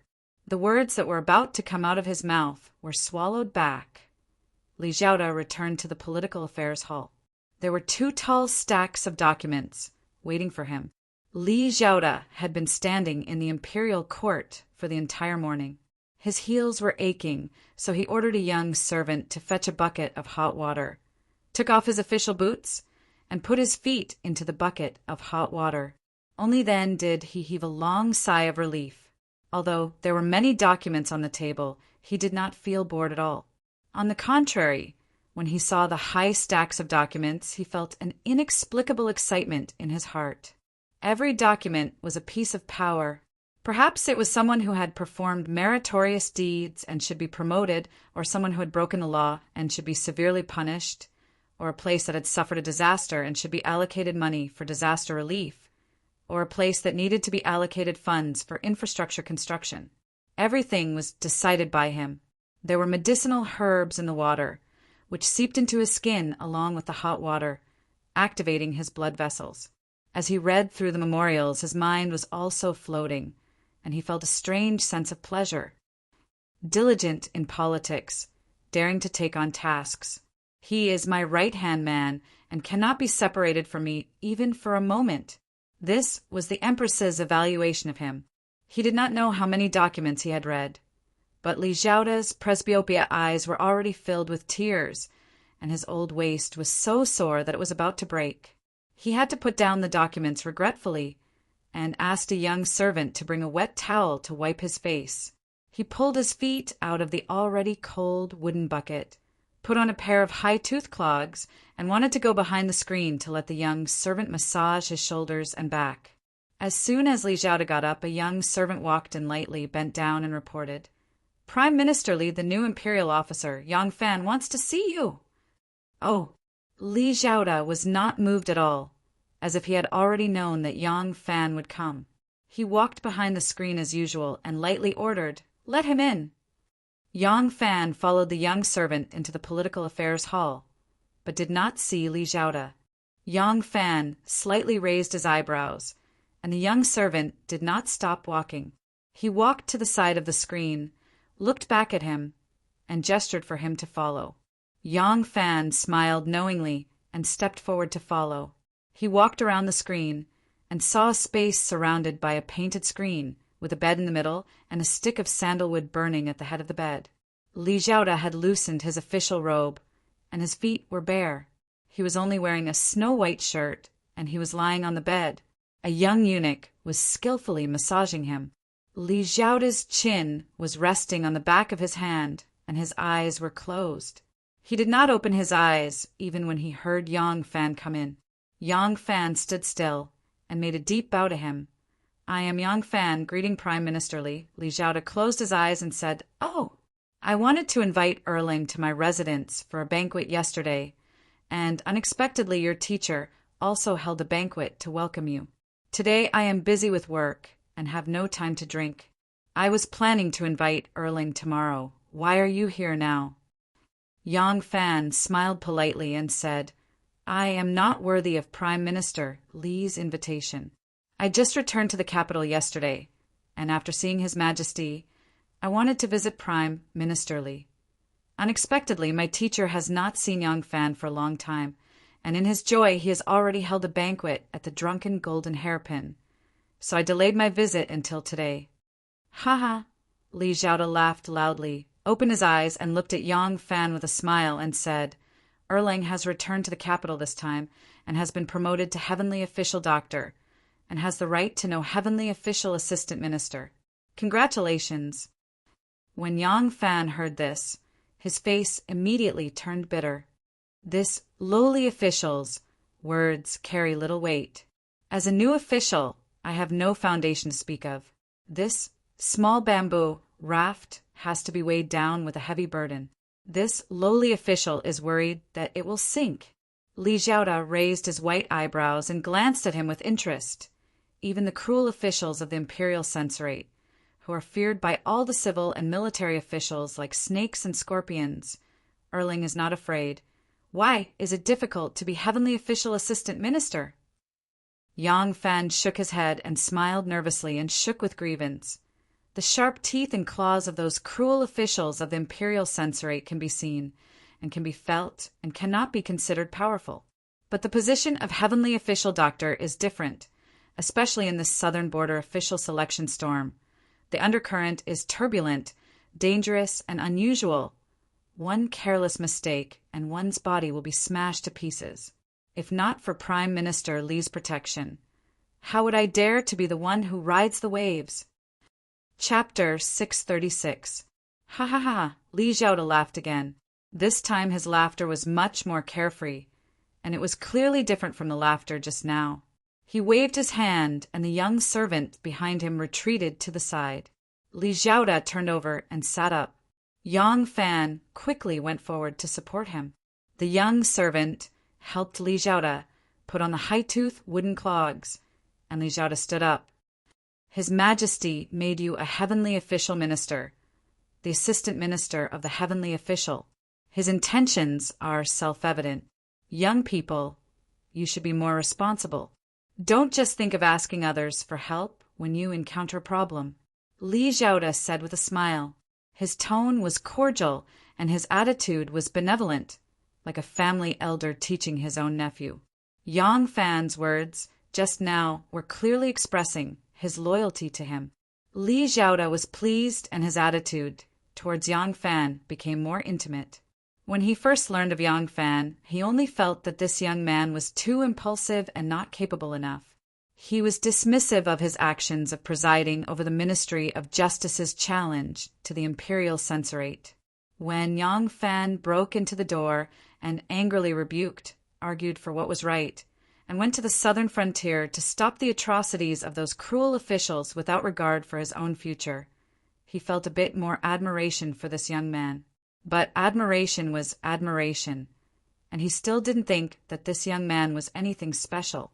Compared to many shrewd, capable, and shrewd officials of the court, in his eyes, Yang Fan was just a young man who had just come out into the world. Now that Yang Fan could see that this seemingly limitless glory of the heavenly official minister position was filled with endless dangers and decisively turned to him, the Prime Minister who was below only one person and above millions, he felt that this young man seemed to have made a little bit of progress. Of course, the main reason for this good impression was because of Yang Fan's respect, seeking advice, and loyalty. Prime Minister Li is not an outsider. Ever since this junior abandoned martial arts and became a Minister of Justice, I have received Prime Minister Li's guidance and training. For this important matter, I still need Prime Minister to give this junior an idea. The lower official that Yang Fan called became a junior. He immediately took advantage of the opportunity and became a step closer. There were two young servants next to him. By right, they should be more careful with others around. But since Li Xiaoda did not care, Yang Fan did not need to hide. It was obvious that these two little eunuchs were Li Xiaoda's people. It would be easy for the Prime Minister to bribe these two little eunuchs to be his confidants. Li Xiaoda walked outside and said with a smile, "It is indeed not easy to choose officials in the southern frontier. If it was easy, the saints would not have specially promoted you to be an official. However, although you are loyal to the imperial court and have the courage to take charge, you are still too young. You do not have enough experience and prestige. I'm afraid that you will not be able to handle some matters. But although you are loyal to the court and you is still, there is no position." There. Li Xiaoda said happily. How many scholars, after working hard for half their lives, are still waiting for an official to be elected? There is no vacancy for them to take up. Relatives of meritorious service, nobles in the imperial court, and direct descendants of officials of the 5th rank and above can be appointed. However, you should also understand that most of the officials who are appointed are idle officials, disbanded officials, and some even have official positions and only receive a salary. Yang Fan continued to support Li Xiaoda. Li Xiaoda did not want him to let go. He already had the intention to take Yang Fan as his disciple. Since he was his disciple, this attitude was what Yang Fan should have. Now that there is such an opportunity, do you think these people will not dig a thief's hole, seek marriage, rely on friends, and strive for a future with real power? Do you think those meritorious officials and nobles will do their best to fight for a position for them for the sake of their descendants? That's not all. Zhang Yizhi, Zhang Changzong, Wu Sanxi, Wu Qingxi, and many other aristocratic families are all staring at this fat piece of meat. If you can satisfy their appetite, it's fine. But if you can't, these people will vent their anger on you. Li Xiaoda stopped and pointed at Yang Fan. At that time, even if you have the ability, you will be torn to pieces by them. Do you think you can deal with the pressure and attacks from so many forces? Yang Fan said solemnly, Prime Minister Li is right. I also understand that if I offend so many forces, I will no longer have a place in the court. Li Xiaoda nodded slowly. Yes, if you want to save your life and ensure your future, you can only satisfy them. But there are only so many vacancies. Everyone wants to fight for one more position. No one will think that the vacancies they have already got can satisfy their appetite. So no matter how you arrange it, it is destined that not everyone will be satisfied. Li Xiaoda glanced at Yang Fan with a faint smile and said, If you want to take care of them all, you don't have so many vacancies to give to them. If you want to weigh the size of the forces and divide this fat piece of meat from big to small, you are destined to offend some people. But these forces, even the weakest among them, are not something you can contend with alone. At that time, you will still be finished. Li Xiaoda patted Yang Fan's arm and said, Since you can't go left or right, you might as well be impartial and make a decision. Arrange all the qualified officials according to their qualifications, reputation, status, and talent. It doesn't matter whose camp they belong to. How about this? Not waiting for Yang Fan to answer, Li Xiaoda smiled coldly. If you do this, it will be even more stupid. Even if you're fair, even if you put up a notice and announce your criteria for selecting talents, so that everyone in the world can't say anything and can't find any fault with you. So what? Indeed, no one will use this matter to make a fuss about you. But from now on, you will be unable to move a single step. In the open and in the dark, you will make countless enemies. As long as they get hold of a weakness, a chance, open spears and hidden arrows will swarm over and crush you to pieces. Li Xiaoda smiled faintly and said, If it is not so troublesome, why would the saint entrust this matter to you? Because the southern border barbarians are close to you. You are the most suitable candidate. However, once this matter is done, you will no longer be an indispensable person. Do you understand? Li Xiaoda said it in a slightly implicit way, but this implicit way was only to contain some words that could not be said directly. Those with a little bit of experience in officialdom would be able to understand. If Yang Fan could not even understand such a clear hint, then he would be a real fool, and it would be fine if he did not become an official. Put Yang Fan in an important position, let him take charge of the matter, and concentrate all the conflicts on him. When the matter was resolved according to her wishes, then she would get rid of Yang Fan to quell the resentment and conflicts from all levels. As the saying goes, once the cunning hare is killed, the hound is cooked. Her Majesty, the Empress, had always done this. At the beginning, the 6 scholars of the Northern Gate. Later, she used the Shandong noble families to suppress the Guanlong aristocratic families. After succeeding, she vigorously promoted the Han families to suppress the Shandong aristocratic families. Even Qiu Xinji, Lai Junqin, Zhou Xing, and the others to help her eliminate the obstacles to her ascension to the throne. Yang Fan blushed and said, To tell you the truth, Prime Minister Li, Junior did not sleep last night. I thought over and over again. I feel that no matter if this matter is handled well or not, it will be a disaster for Junior. No matter which direction I go, Junior has nowhere to go. I can only ask Prime Minister Li to point out the right path. Power. Li Xiaoda patted Yang Fan's arm in a friendly manner. He was like a benevolent elder who was patiently and inculcating his junior. Because you do not have enough power to protect yourself. If the saint does not use you for this matter, and does it himself, how about it? Of course, it will cause some forces to be dissatisfied, and it will cause some interference to the saint, but it will not be a big problem. Because the saint holds the greatest power, so the power that can tear your body to pieces will at most cause some trouble for the saint.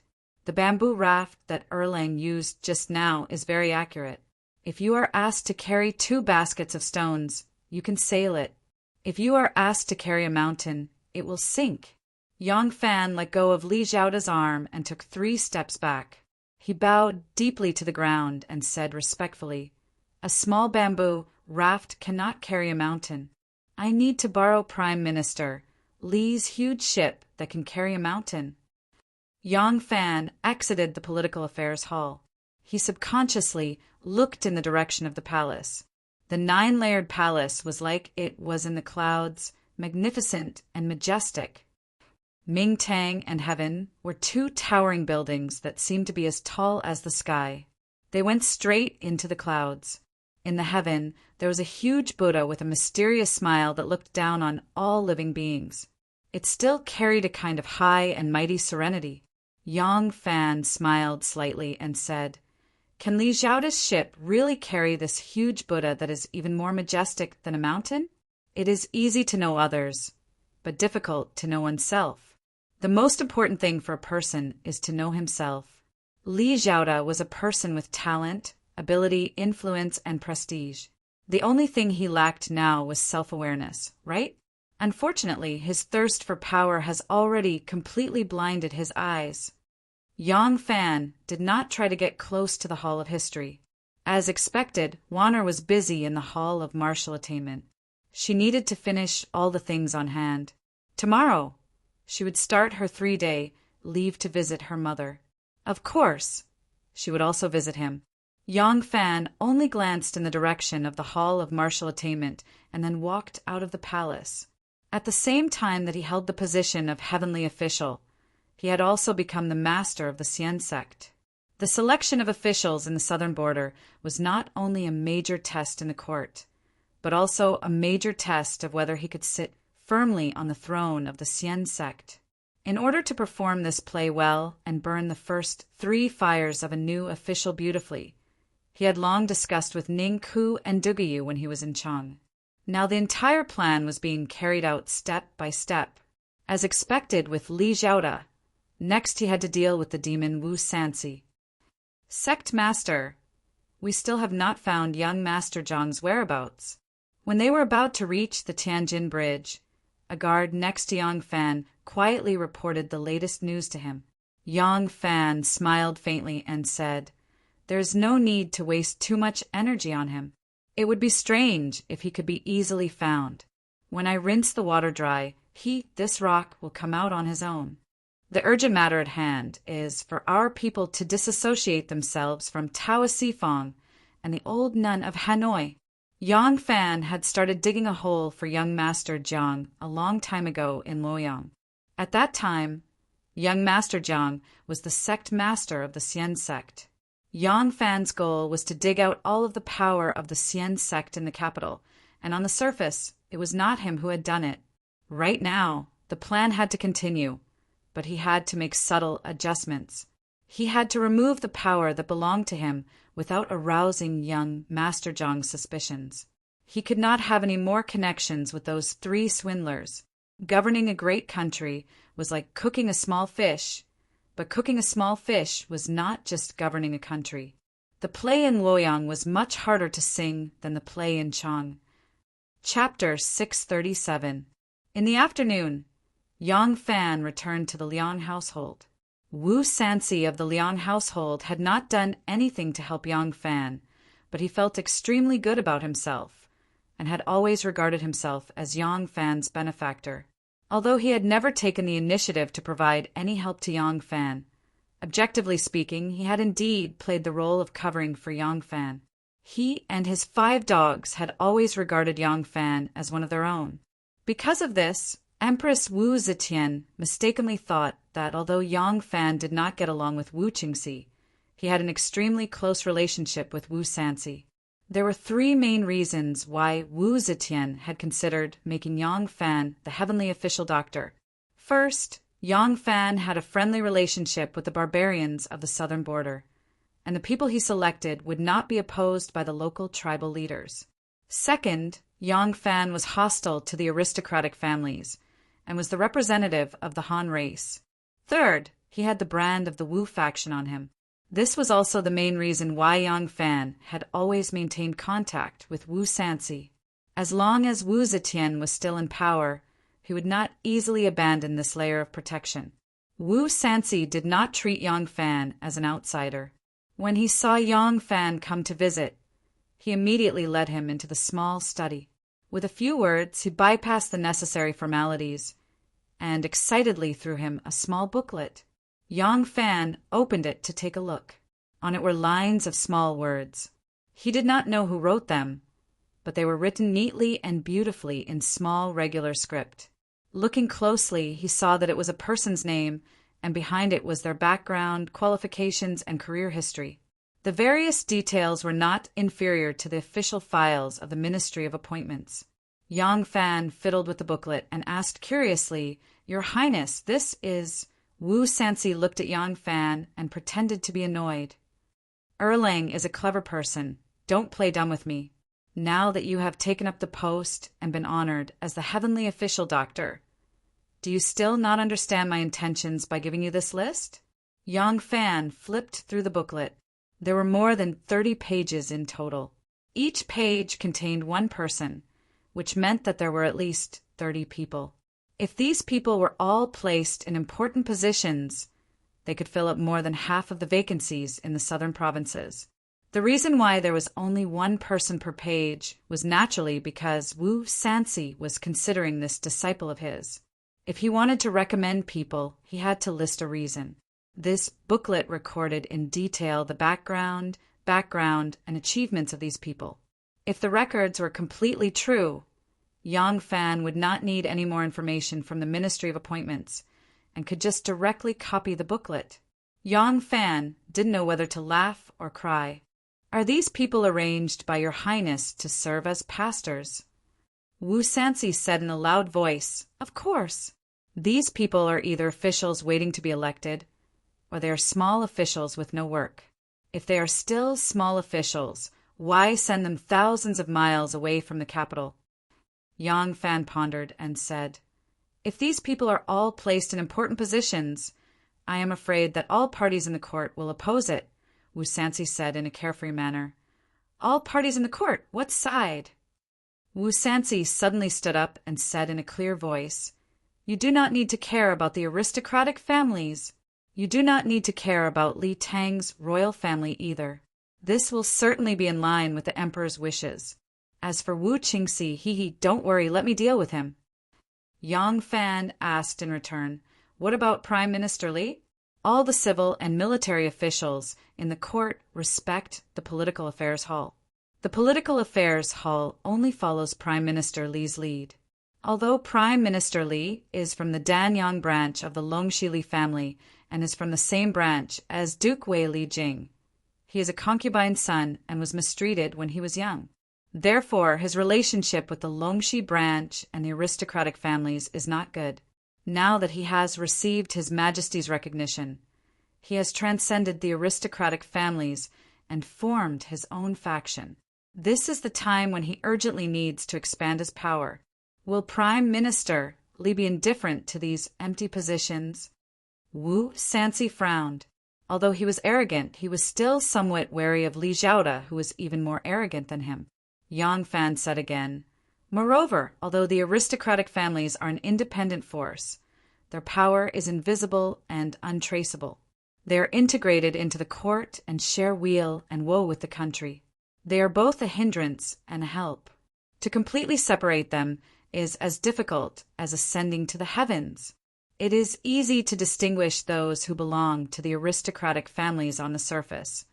But how to distinguish those who belong to the aristocratic families in secret?" Wu Sanxi's frown deepened.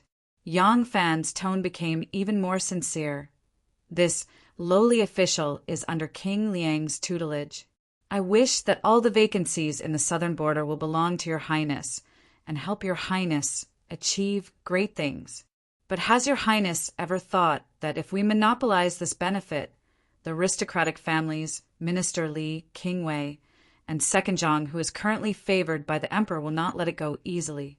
At that time, won't your highness make enemies of the entire court? Wu Sanxi's large eyes swayed a few times. He stared at Yang Fan and said, "Then, in your opinion, what should we do?" Yang Fan said respectfully, "As a tutelage, I will naturally do my best to fight for a few good positions for your highness. But this benefit we cannot monopolize at all. We must give some positions to others, so that they will not be satisfied. But because of the benefits they have already obtained, they will not be able to harden their hearts and go against your highness." Wu Sanxi thought for a moment, and his anger turned to joy. He said, "Erlang's words can be considered an honest and prudent opinion. Since that is the case, I will listen to you. You can arrange it carefully. If there are any difficulties, feel free to tell me. I will support you." "Many thanks, your highness." Yang Fan stood up and bowed deeply to Wu Sanxi.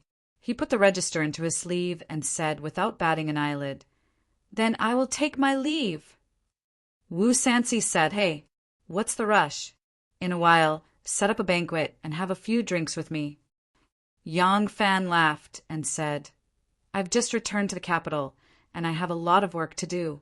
The Ministry of Justice hasn't been handed over, and the Ministry of Appointments hasn't taken office yet. I'm itching to be torn into two, so I really don't have the time to drink. Wait until I have settled this matter. Then I will enjoy it with your highness." Wu Sanxi laughed and said, "That's fine. Go and do what you need to do.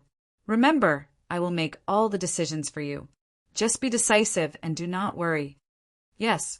When Yang Fan returned to the residence, he immediately called for the second steward. He took out the roll of register from his sleeve and handed it to him, saying, "Take it and quickly make a copy." The second steward did not say much and bowed in response. He took the register and left. Yang Fan's residence originally only had one old steward and did not have many servants.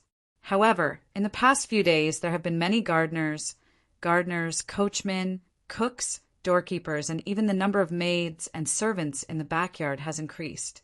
The Yang family had more than 10 shops in the southern city.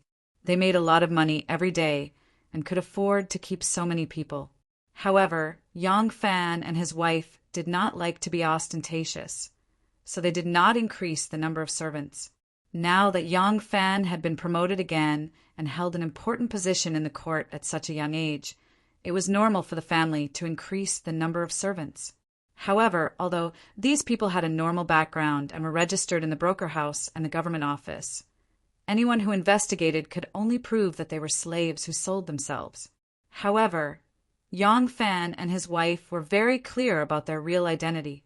These people were sent by the succession hall to protect the sovereign's family. These people were all under the second steward's responsibility. The second steward's surname was Liu, and his name was Liu Rinny. He was mainly in charge of the accounting department. The accounting department had originally been personally managed by Xiaoman. Ever since she had given birth to her son, she had devoted all of her attention to raising him. Now that Steward Liu, who was skilled at managing finances, was here, she had some time to spare. The name list that Wu Sanxi had handed to Yang Fan clearly contained the main forces of King Liang's faction. Of course, King Liang's subordinates who already held important positions in the capital were definitely not on this list. However, there was no way these lowly officials could be in direct contact with King Liang. If he could figure out these people's identities and follow the clues, he would be able to get a clear picture of the main forces of King Liang's faction. Yang Fan naturally attached great importance to this name list. Right now, Yang Fan only wanted to figure out King Liang's faction in case he needed it. Before Wu Qingxi and Heir Zhang's strength was exposed and severely weakened, Yang Fan wouldn't make a move against Wu Sanxi's faction. As long as those people didn't fall, Wu Sanxi would still be of great use. In Yang Fan's plan, even Li Zhaoda was a target. This was a request that Grandpa Li had personally made, so he had no choice but to agree. Moreover, based on his own understanding of the situation, he also felt that he should consider Li Zhaoda as an opponent. When Di, Renjia, Ren Jigu, and the others were prime ministers, Li Zhaoda was only a lowly person in the political affairs hall, and his words carried little weight. He had the least seniority among them. These prime ministers had fallen one after another in the struggle against Zhou Xing, Lai Junqin, and the other ruthless officials. Zhou Xing and Lai Junqin had also fallen from power, and the outstanding figures of both factions had been swept clean. This power vacuum had been smoothly filled by Li Zhaoda. Li Zhaoda was now second only to the emperor, and his mentality had also changed. Back then, he could have put in a few words for Di Renjia, Ren Jigu, and the others and kept them in the capital. However, because he was unwilling to relinquish the power in his hands, he cleverly advised the emperor to make the decision to demote these prime ministers to county magistrates and expel them from the capital. Now he was highly regarded by the empress, and his desire to oppose the empress was growing weaker. Perhaps he still favored Li Tang, but this desire couldn't surpass his desire for fame and fortune.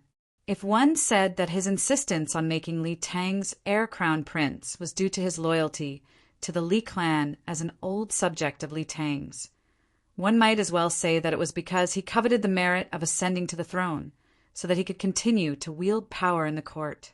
Whether it was Wu Qingxi or Wu Sanxi putting aside their old grudges with Li Zhaoda, even if Li Zhaoda was willing to submit to them, given their domineering personalities, once they became emperor, they would never listen to Li Zhaoda's every word. Li Zhaoda had already changed from a supporter of the Li clan to a supporter of the emperor. As long as Wu Zetian did not die, he would do his utmost to support her. As for the future, as long as he remained in power and supported the Li clan in the future, Li Xian and Li Dan, given their cowardly personalities, would only be puppets in his hands. This was the primary reason why Yang Fan had decided to deal with him. The other reason was that although Li Zhaoda was from the Longxili clan, he was now too powerful and was no longer under the control of his clan. Not only did he not care for his own clan, he often acted as an enemy. This was why Grand Duke Li had decided to deal with him. In the court, because of Li Zhaoda's acerbic and unkind conduct, he had already offended too many people. Yang Fan knew that even if he did not deal with Li Zhaoda, the resentment that had accumulated in the hearts of the civil and military officials had already reached the point where they would explode. At that time, Li Zhaoda would still fall. Li Zhaoda's possessiveness was too strong. The aristocratic families, the Zhang clan, the Wu clan, and everyone else were not allowed to share his power. He firmly controlled the power in his own hands, and even the other prime ministers had become his lackeys. This was a road to death. However, it just so happened that he did not know how to win over those independent officials who did not belong to the above forces. He only humiliated and urged them to do so. He only exerted his authority, but did not know how to show kindness. Now, this number one person below the emperor had enemies all over the capital, but he was still unaware of it. If he wanted to fall, all he needed now was a straw. Chapter 638. Yang Fan handed the roster to Lu Rini and walked toward the back of the residence. He had just reached the back door when he suddenly heard an indignant roar from behind the rock garden. "I'm not going back! I'm not going back! If you force me again, I'll die in front of you." Then another girl cried out, "Yuani, don't!" Yang Fan stopped abruptly and dashed to the back of the rock garden. He saw Feng Min, and Feng Yuani with tears streaming down their faces. Min was hugging Feng Yuani tightly. Feng Yuani looked like he was about to crash into the protruding rocks of the rock garden. "Yuani, what are you doing?" Yang Fan hurried over and scolded with a dark expression. When Feng Minor saw Yang Fan, she called out happily, "Brother Yang, come and help me persuade Yuani. He's not willing to return to Lingnan with me." At this point, Feng Minor's tears that had just stopped flowed again. He wants to enter the palace. Yang Fan pressed down on Feng Yuan's shoulder and said in a low voice, "What are you doing? You're a good man. Why are you seeking death?" Feng Yuan stopped struggling and lowered his head sadly. He said in a low voice, "Brother Yang, what kind of man am I? I'm ashamed to face my ancestors. I don't want to return to Lingnan, ever." Yang Fan frowned and said, "You want to enter the palace?" Feng Yuan raised his head and said, "Seriously, yes. That is where people like me should go. Only there will not be so many people mocking and despising me." He grabbed Yang Fan's arm and begged, "Brother Yang, please send my sister back to Lingnan. I won't go." Yang Fan frowned and said, "Entering the palace is not that easy. You can't enter the palace as long as you succeed." Yang Fan was afraid of hurting Feng Yuan's pride and did not say the word eunuch. Feng Yuan smiled sadly and said, "I know. That's why I wanted to ask Big Brother Yang for help. But there's no need for that now." Feng Yuan's eyes slowly lit up. "On the way back to the capital, I've been serving Eunuch Gao and won his favor. Now I've already acknowledged Eunuch Gao as my adoptive father. He promised me that as long as I'm willing to enter the palace, he'll bring me in. He said that as long as he nodded, it would be very easy for me to enter the palace and become a little eunuch." Yang Fan stared fixedly at Feng Yuan. This child's figure was far more mature than his peers. His eyes shone with an indescribable air of maturity. Perhaps this was the greatest humiliation for a man, causing him to mature prematurely. Yang Fan could read his pain and fear. After a long time, he finally nodded and said slowly, "All right. If you insist, I won't stop you."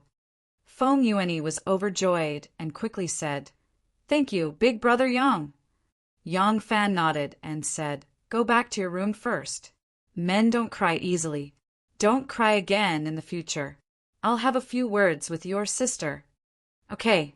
Feng Yuan knew that Yang Fan wanted to persuade his sister, so he quickly nodded. Looking at his sister's tear-stained face, he bit his lip and ran back to his room. Right now, he didn't even have the courage to speak to his own sister.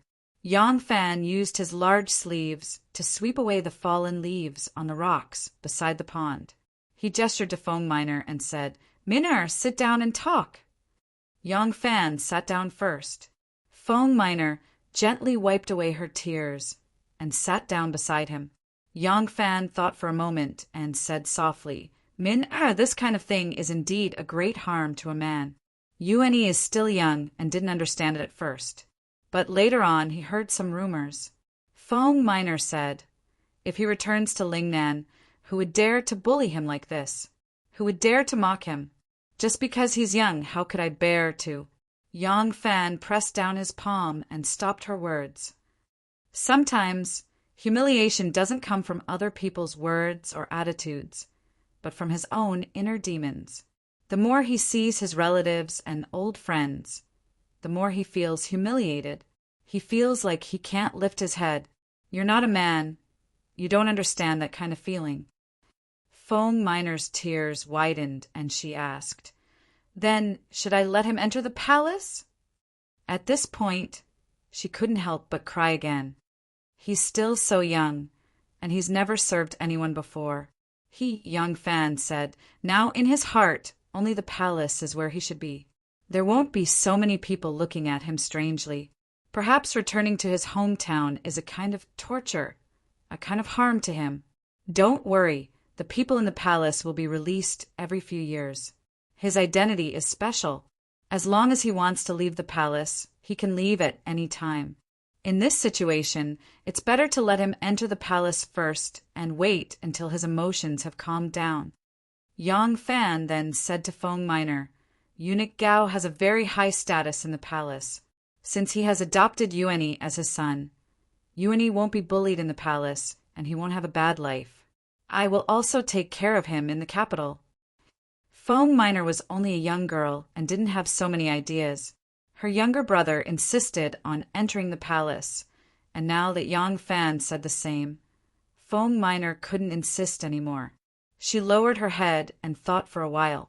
Suddenly, she raised her head and said to Yang Fan firmly, "If my younger brother doesn't leave, I won't leave either. I will take care of him in the capital." Yang Fan said in shock, "You just came out of the palace. Don't tell me you're going back." There are many rules in the palace. The palace maids and internal attendants all have their own duties. Even if you and Yuan live in two adjacent palaces, separated only by a palace wall, you might not be able to see each other every day. Feng Minor didn't understand the situation in the palace. When she heard Yang Fan say this, she couldn't help but ask blankly, "Then what if I live outside the palace?" Yang Fan smiled bitterly and said, "How can people outside the palace enter the palace as they please?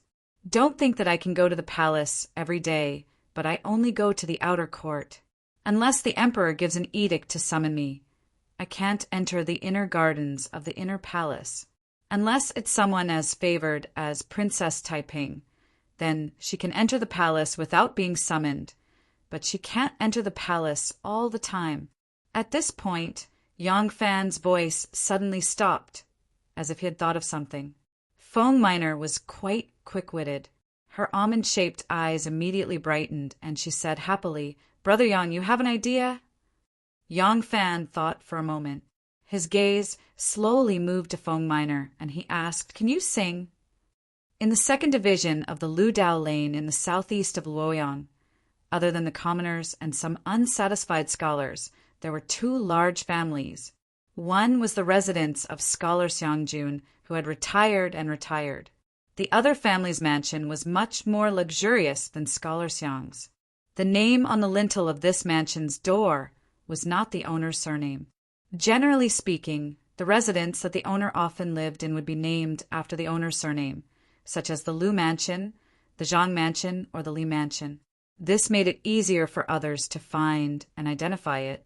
However, this magnificent mansion's hanging, inscribed board seemed to indicate that it was a residence of a lower courtyard.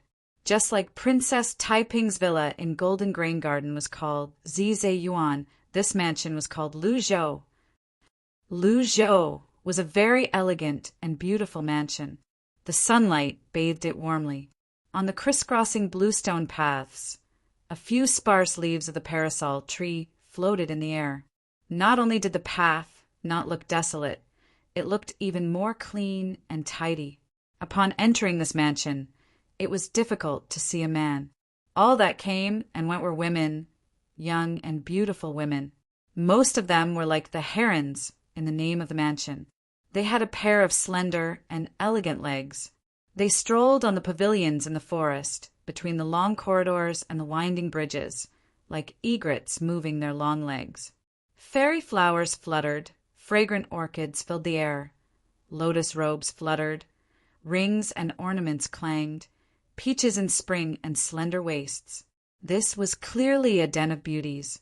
If there were so many young and beautiful women in a mansion, and the sound of stringed instruments could be heard from time to time, and a few melodious voices could be heard from there, the first word that people would think of would be a brothel. But in fact, compared with the deserted mansion of Grand Secretary Xiang, this Luzhou was also rarely visited by guests. Moreover, the hustle and bustle here only belonged to the daytime, and at night it was as quiet as ordinary people's homes, because this was actually the residence of great Minister Rume of the musical house, and many beautiful girls in this mansion were her disciples. The status of a kabuki was not high, but once it was promoted to the level of master, it would be completely different. All the dignitaries, princes, and ministers in the imperial court would be respectful and courteous to Rume. Occasionally, they would hold some grand banquets, and if they could invite Rume to perform, it would be a supreme honor, because the princes, marquises, and ministers treated Rume as a distinguished guest. So although there were many young and beautiful girls in the mansion of the great minister of the musical house, no rascal dared to make trouble. In the back garden, the red maples were like fire, and the green pines were still there. Rume sat beside the stone table, with a futon covered with soft feathers under her buttocks. On the edge of her lotus skirt, there stood a bright and beautiful rose, competing with the late autumn for the last glimmer of spring. Not far behind her, a rattan swing was still swaying gently. Yang Fan sat on the other side of the stone table and said to Rumei with a smile, "Miss Min is from the south of the 9 Ridges. Since she was a child, she has sung a good mountain song and practiced a good voice. Her foundation is not bad. If you accept her as a disciple and give her a good training, she will definitely become a great person in the future." Rumei smiled and said, "Miss Min just wants to take care of my brother and go in and out of the palace more conveniently. She is not sincere in learning. Since Yang Longjong has asked, how can I not give you face? Although everyone can learn singing and dancing, to become a great person, they also have to pay a lot of hard work. If Miss Min is not interested in this, you can just live in the mansion, and you don't have to be my disciple." Min who stood in front of the two, bowed to Rumei and said respectfully, "I want to take care of my brother nearby, but since I am a disciple of a master, I also sincerely want to learn. Ever since I became your disciple, I have thrown away all the past. From now on, I am only a disciple of your master. Please teach me." Rumei's clear eyes stared deeply at her, and she smiled. "Good. If you have this thought, I will not give you special care, and will treat you the same as other disciples in the future." She pondered for a moment and said, "Since you are my disciple, it is naturally easy for you to go in and out of the palace. However, being able to see your brother often doesn't mean you have the ability to take care of him. After becoming my disciple, you will be an official. Practice your skills well, and when you become a wife, you will have a say in the palace." The female artists who entered the musical house were collectively called officials, and the female artists who reached a certain level of status were called wives. Consecrated was the highest level of artists in this industry, but those who could become consecrated could already be on equal footing with the nobles. Looking at the whole world, there were very few people who could reach this level. Rumei did not dare to hope that this new disciple would have this kind of luck, but as long as she could reach the level of wife, she would have certain say in the palace and would have good and close contact with the stewards, eunuchs, and female officials in the palace. Taking care of a little servant would only be a matter of a word. Min bowed again happily and said from the bottom of her heart, "Master's kindness to this disciple is the same as giving me a new life. This disciple is extremely grateful." Chapter 639. Yang Fan and Feng Yuanyi walked out of Luzhou and stopped at the bottom of the stairs. He turned around and cupped his hands in obeisance, smiling. "Everyone, please wait a moment. I won't trouble you to send me off." Master May brought her new disciple Min to the top of the stairs. She smiled and nodded. "Dr. Lang, take care." Min did not dare to speak out of turn in front of her master. She only looked deeply at her brother. Feng Yuanyi's eyes were filled with tears. He suddenly knelt down and kowtowed 3 times. It was unknown whether he was kowtowing to Rumei or to his sister, who would rather stay in the capital and learn from him. Yang Fan picked him up by the crook of his arm and brought him up. He nodded to Master Rumei and led him away. The carriage slowly moved forward. In front of them was an undulating wavy garden wall with white walls and black tiles. There was a row of pear trees along the wall. Among the leaves, there were some unplucked, ripe pears that weighed heavily on the branches. Yang Fan comforted Feng Yuanyi in a low voice. Ever since he got on the carriage, tears streamed down his face like pearls from a broken necklace. He would never have thought that young Master Jiang, whom he could not find even after searching everywhere, was just a wall away from him, behind these pear trees, in this very scholar Xiang's residence.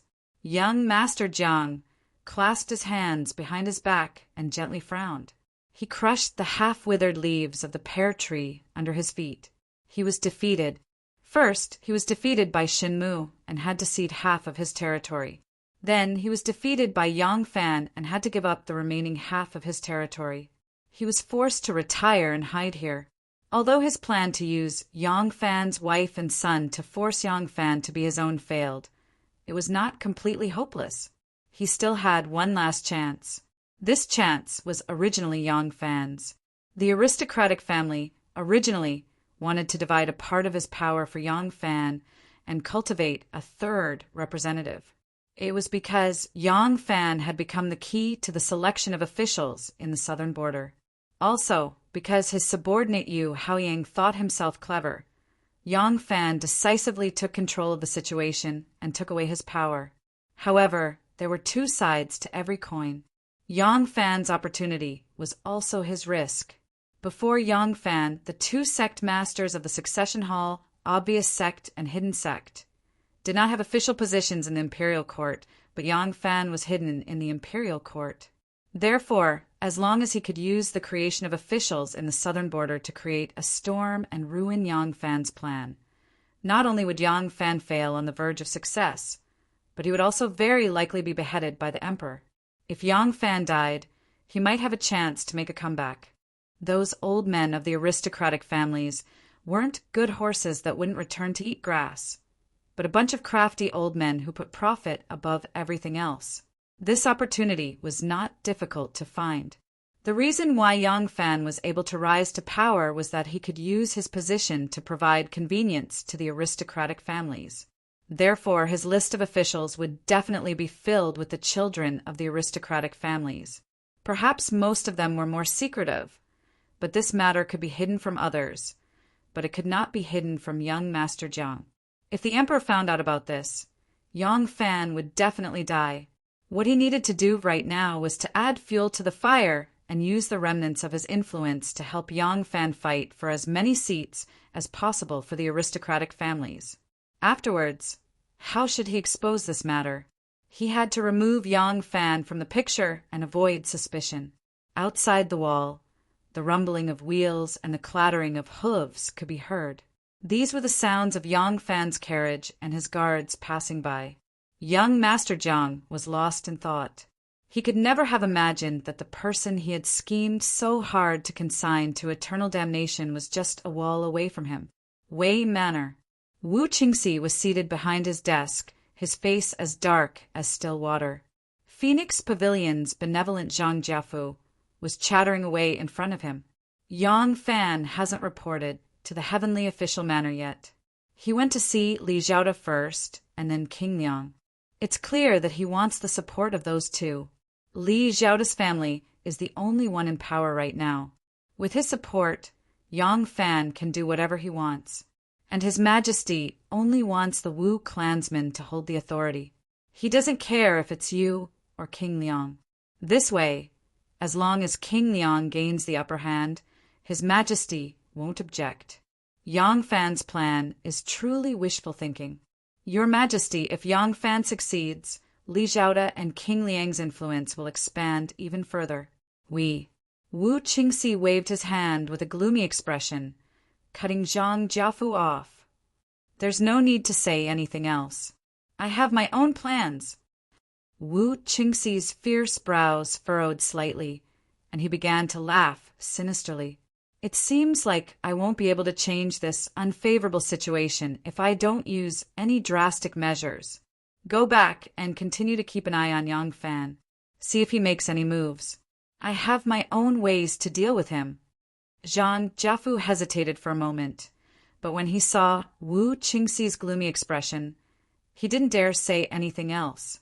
He could only cup his hands in greeting, then tiptoed out. Wu Qingxi fished out a handkerchief from his sleeve, covered his mouth with it, and coughed a few times. When he removed the handkerchief, he saw that there were traces of blood on it. He couldn't help but frown. He hurriedly opened an exquisite porcelain box on the table and took out a scarlet pill the size of a longan. He swallowed it with a mouthful of water. After a short while, a sickly flush appeared on his face, but his expression was much more spirited. Wu Qingxi let out a long sigh, then ordered, "Servants, invite Taoist Zhang in." After a short while, a Taoist dressed in a Taoist robe of the 8 trigrams strolled in, led by a servant in the study. This old Taoist had white hair and eyebrows, and his skin was rosy. He held a horsetail whisk in his hand and had the demeanor of an immortal. When he saw Wu Qingxi, he cupped his hands together and smiled. This humble Taoist was meditating, and my mind was wandering into the great void immortal realm. I was suddenly summoned by your highness. I wonder what's the matter. Have you used up all the youth-restoring pills? Wu Qingxi hurriedly came forward to welcome him, and said with a face full of smiles, "It's a sin to disturb a mortal senior's peaceful cultivation. This humble prince hasn't used up all the immortal pills. I've specially invited Immortal Senior over because there's an important matter that I need Immortal Senior's help on." Wu Qingxi waved his hand to dismiss the servant and invited the old Taoist to sit on the seat of honor.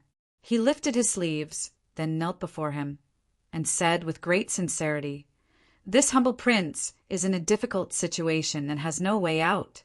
I hope that Immortal Senior can help this humble prince." Behind Luo Yang's palace city were Yaoi City, Yuanbi City, and a few other affiliated palaces. However, they were all outside the high palace walls. This was a place to store miscellaneous items and to deal with matters that would affect the environment of the palace city. For example, the large number of toilet bowls in the palace city were gathered here every day and then transported out of the capital. The area here was not small, and not every place was filthy. At this moment, for people were standing on top of a palace in Yaoi City that looked dilapidated on the outside, but was relatively clean on the inside. One of them was eunuch Gao Yanfu. Behind him stood a strong-looking, stocky little fellow who was dressed in the clothes of an inner servant. On the other side was Yang Fan with Feng Yuani. Eunuch Gao's duck-like laughter echoed in the empty main hall. "Yuani has already acknowledged me as his godfather. How can I not take good care of my godson, my dear husband? Yang Langzhong, don't worry. Hee, no one will bully him." Yang Fan smiled and said, "I know Eunuch Gao very well, so of course I trust you. However, I have always regarded Yuani as my own brother. Before we enter the palace, I have to be long-winded. I hope Eunuch Gao won't laugh at me." As Yang Fan spoke, he rubbed Yuani's head and said, "Hurry up and greet your adoptive father. In the future, be careful in your work in the palace and be filial to your adoptive father. I will not let you suffer." Feng Yuani obediently went forward and knelt down solemnly before Eunuch Gao. He kowtowed 3 times and said, "Yuani greets adoptive father." Good child, good child." Eunuch Gao happily helped him up. He looked at the dark-skinned, quick-eyed youth behind him and said to Feng Yuani, "General Li Qianli has just sent a batch of people to the palace from Lingnan. I could have chosen 2 people to serve by my side, but I purposely chose him and left the other position for you. With you by my side, no one will dare to bully you." Eunuch Gao pointed at the youth and said, "This child has also acknowledged me as his adoptive father. My surname is Gao, and I have already given him a name, Gao Jingang. Now that you are my adoptive son, I cannot favor one and discriminate against the other, so I will also give you a name. He will be called Jingang, and you will be called Strongman. From now on, you will be called Gao Lisher. What do you think?" Feng Yuani crossed his arms and bowed respectfully. "Thank you, adoptive father, for giving me a name." Eunuch Gao laughed and shook his buttocks like a duck. He brought his 2 adoptive sons, Jingang and Strongman, back to the inner palace. Yang Fan looked at their backs. The son of the former provincial governor of Panzhou followed behind Eunuch Gao and never looked back. Yang Fan looked at his stiff neck and let out a deep sigh, which echoed in the empty palace. Gao Lisher still had to undergo a physical examination and be registered by the Yamen. As for his identity, origin, and arrangements, with Eunuch Gao's status and power in the inner palace, it was naturally up to him to decide. There was no need for Yang Fan to worry. Yang Fan left Yaoi City, passed through the round wall, and arrived at the northern city wall. Because this area was adjacent to the back of the palace, it was the city wall. People entering the city could not enter from this direction, so the palace gate was almost permanently closed. The road between the city wall and the palace wall was extremely wide at least 100 paces wide. This was to prevent enemies from attacking the palace with catapults if they came under the city wall. With such a wide road and the obstruction of the round wall city and Yao-I city, no long-range weapons would be able to land in the palace. There were no pedestrians on this road. Although it was cleaned every day, there was still an air of old decay. Yang Fan's entourage and carriage were parked at the right side of the Xuanwu Gate, 2 miles away. Yang Fan could only walk there. Yang Fan walked as he deliberated his plan. The high city wall and the palace wall were as quiet as the wilderness, allowing his thoughts to quickly calm down. In the 2 days back in the city, he was really busy. He settled his family, met Shuahuai, Li Zhaoda, Wu Sansi, and the others, smoothly carried out his plan for the selection of officials in the southern border, and took some time to understand the affairs and sphere of influence of the successor hall that he controlled. The handover of the Ministry of Justice and the Ministry of Appointments had not been completed. A group of civil and military friends had not had time to meet.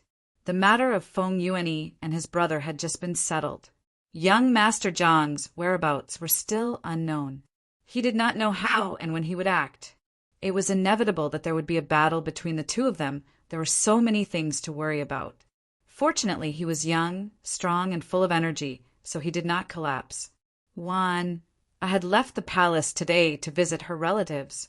She had just returned and would inevitably be with her mother, Zhang. When night fell, he would have to go through the wall and steal her. Busy, really busy. Chapter 640. Yang Fan had been back in the capital for 3 days. According to Princess Taiping's personality, she should have invited him to see her, even if it was just a meeting and a few words. But this time the princess did not send anyone to see him, which inevitably made Yang Fan think, "Is it true that the princess is pregnant, so she is ashamed to see me?" At the thought of this, Yang Fan felt uncomfortable in his stomach. Thinking about it carefully, he really had no right to be jealous, because Wu Yuji was Princess Taiping's legitimate husband. But he still felt uncomfortable. Perhaps the only reason he could stand was that Princess Taiping once told him that she never let Wu Yuji touch her. Although it was only a few words that Princess Taiping had said to him on the bow of the ship that year on the double 7th festival, she had only told him about the situation between husband and wife up to now. It could not be considered a promise. It was only about the past and not the future, but in his heart he had already taken it as a promise, an implicit promise, especially when they had untied the knot in their hearts on the way to Chang. And how could the princess? This princess really could not help but think, and as soon as he thought of this, she quickly appeared. When Yang Fan thought of her, he had already walked to the Xuanwu Gate, where his bodyguard was waiting. The general stationed at the Xuanwu Gate was Zhang Shidong, who had once fought with him in the western regions. Zhang Shidong had been promoted to brigade commander, and the two met very affectionately. After chatting with Zhang Shidong for a while at the palace gate, Yang Fan cupped his hands to bid farewell. Just as he left the Xuanwu Gate with his 4 attendants, he saw a man and a horse waiting on the road.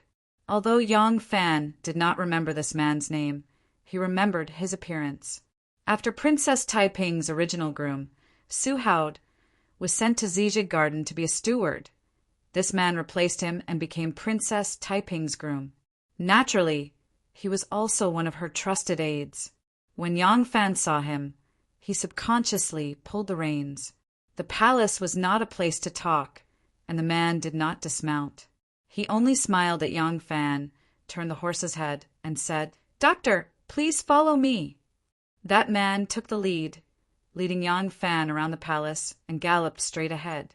The Tianjin Bridge was not directly facing the palace, but the man did not turn to go around the Tianjin Bridge. Instead, he rode straight to the willow embankment in front of him, flipped over, and dismounted. Pulling on the reins, he smiled and pointed to the riverside. Yang Fan suddenly understood and ordered his 4 subordinates, "Follow the ship." With that, Yang Fan jumped off his horse and hurried to the riverside. A large ship was currently anchored by the riverside. The steps had already been set up. The sailors and boatmen on the ship were all busy arranging the sails and winding the ropes. No one looked at him, but Yang Fan quickly descended the embankment. Just as he stepped onto the deck, the boatman appeared out of nowhere. With a shout, the sailors all began to move, untied the ropes, put away the steps, and the boat slowly drifted downstream with the Luo River. This process was extremely fast. If there were people watching Yang Fan, they would not be able to follow him into the palace. After following him to the Tianjin Bridge, they could only guard the other side, waiting for Yang Fan to come out of the palace. This was because that was the path that Yang Fan had to take. Therefore, they were destined to not be able to see this tryst. Yang Fan lifted the cabin curtain. There were tables and chairs inside, but there was no one in the hall. Yang Fan slowed down his steps and probingly asked, "Princess, come in." A sweet voice called out from inside the cabin. The voice was gentle and magnetic, containing a kind of intoxicating magic. Yang Fan walked over and lifted the cabin curtain. What came into view was a bed, a curtain, a dressing table, and a screen. It was a boudoir that was beautifully decorated. An alluring fragrance wafted into his nose. Immediately, Yang Fan saw that Princess Taiping, who was said to be several months pregnant, was wearing a thin, soft, and revealing underwear. She was sitting in front of the dressing table. Behind the dressing table was a window. The sunlight shone through the water, then reflected on her body sitting in the cabin. Finally, it was reflected in the delicate mirror.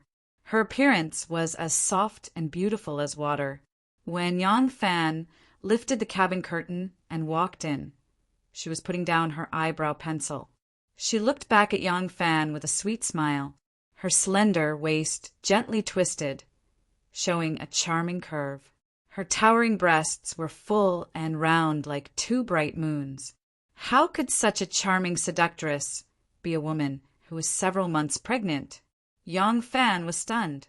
He rolled his eyes and did not come back to his senses for a while. Princess Taiping automatically regarded his confusion as amazement. She smiled charmingly and stuck out her proud chest. She gracefully stood up and walked to the side of the bed to sit down. The distance from the dressing table to the side of the bed was only 1 step. Her Royal Highness took 3 steps. 1 step, she stuck out her chest. 1 step, she twisted her waist. And 1 step, she swayed her buttocks. She presented her 3 most charming and seductive parts in front of Yang Fan one by one. Then she leisurely sat down. Not only did her body movements have an extremely strong and silent temptation, but even her beautiful face had a kind of delicate, amorous feeling. Yang Fan was angry and amused at the same time. Princess Taiping obviously put on an inviting posture, but he did not go over. Instead, he hugged his body against the cabin wall, crossed his arms, and said with a teasing smile, "What is your Royal Highness doing this time?" Princess Taiping giggled mischievously, but intentionally or unintentionally, she stuck out her chest a little higher. The thin and transparent sleeves could not cover her full, snow-white breasts. Her plump breasts trembled. Because of the angle of the cabin, her pair of slender and perfectly round thighs appeared even more slender. The part of her calves that was exposed under her skirt, because of the reflection of the gentle sunlight on the water surface, exuded a kind of seductive brilliance that made men drool. Prime Minister Li is below one person and above millions of people. He can grant you power and influence. Prince Liang is a member of the royal family. He can grant you wealth. I have thought about it. Since I can't grant you power and wealth, then I can only give you my body and give myself to you. Princess Taiping was lying on the bed. Her 2 slender, snow-white thighs were crossed. Her pair of snow-white, jade-like skin was as white as frost. Her delicate feet were swaying gently. She was so beautiful that there was no flaw. Just this perfect body alone was already emitting a kind of bewitching magic that made one's heart beat faster. Coupled with her bright and beautiful eyes that were filled with tenderness, she was truly a stunner that could take one's life. Yang Fan snorted. Her enchanting arousal immediately calmed down a lot. From Princess Taiping's words just now, he knew that the princess did not see him today just because she missed him. However, although he was not used to talking about things when they were in love, women seemed to be the exact opposite. After the love-making with him, Buchi's body was as limp as spring mud. It was as if she couldn't even move her little fingers. However, only her mouth could still speak. She could still earnestly talk in his ear about her plans for her family shops and how much money they could make every day after her improvements. Wanner was the same. After making love with him, her face was pink, her eyebrows were raised, and her body was burning hot. But she could very calmly tell him about the movements and changes in the court and the changes in personnel. Her analysis was incomparably detailed and thorough. This enchantress Princess Taiping was even more so. No matter how important it was to talk about, she could perfectly blend these ice-cold power struggles into romantic talk. Yang Fan walked to the side of the bed and sat down. Princess Taiping immediately came over like a beautiful snake. She softly wrapped around his body. Her soft and fragrant chest was next to his arm. Her plump and sexy lips gently bit his earlobe. Her soft and flexible tongue licked it like a cat. Then she giggled and said, "You just arrived in Chang. I went back to Luoyang. I left you for the official selection in the southern border. But in the end, this matter still fell on you. I still have to wait for you to come back. Don't you think it's funny?" Yang Fan did not want to talk business with her immediately. He still had a knot in his heart that had not been solved. His tone was stiff. "Aren't you already pregnant?" Princess Taiping prettily rolled her eyes at him. Little Yao wrinkled her nose and said angrily, "You still know about this. You have been back in the capital for 3 days. You did not ask about me at all. Humph! I thought you have forgotten about me." Yang Fan did not let it go. He put on a sullen face and carried out his power as a man. "Say it! What is going on?" Princess Taiping giggled. Seeing that he cared, she was very proud and happy in her heart. "Lang Jun, do you remember that I have once said that I have solved the problem with Wu Yuji and he will not trouble you in the future?" Yang Fan frowned and thought for a while. He nodded and said yes. "What did you do?" Princess Taiping snorted and said, "He is from the Wu family. What extreme means can I use? I just promised him that I will not care about him no matter how much he indulges in debauchery. I don't care how many concubines he brings back. If his concubines have children, they can count on me. In the future, they can give his children a good birth, in exchange for my freedom." Hearing this, Yang Fan's heart was moved, and he couldn't help holding her hand. Is his concubine pregnant?" "Yes, but I have to pretend for a few months. I can't even leave the mansion easily. Moreover, pretending to be pregnant is more difficult than really being pregnant." Princess Taiping said pitifully. She suddenly sat up happily and threw herself into Yang Fan's arms. She said happily, "How about we really have one?" Yang Fan was shocked. He quickly coughed and said, "Let's talk about business first." Princess Taiping began to giggle again. Yang Fan was very helpless. This was the ship, and the people outside were all sailors. Moreover, it was still daytime. He knew that Princess Taiping was just teasing him, but he did not dare to take the bait. If this woman really went crazy, perhaps she really would not care about the daytime obscenity. Women are like springs. If you are weak, they will be strong. Therefore, Yang Fan, who showed his manly power in front of Wanner, suffered a setback in front of Princess Taiping. Princess Taiping sat up. Her plump, slender, and pink thighs were wrapped around Yang Fan's body. Her hands were around his neck. She was like a coquettish little girl asking for candy. She pouted her mouth and said, "I am determined to get the vacancies in the southern border. Since you are in charge of this matter now, tell me, how many vacancies are you going to leave for your women?" A strange light suddenly appeared in Yang Fan's eyes.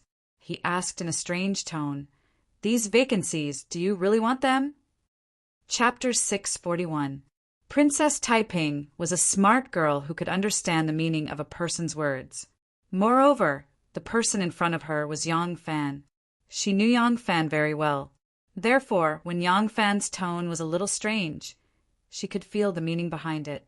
She moved her body and fixed her bright eyes on Yang Fan's face.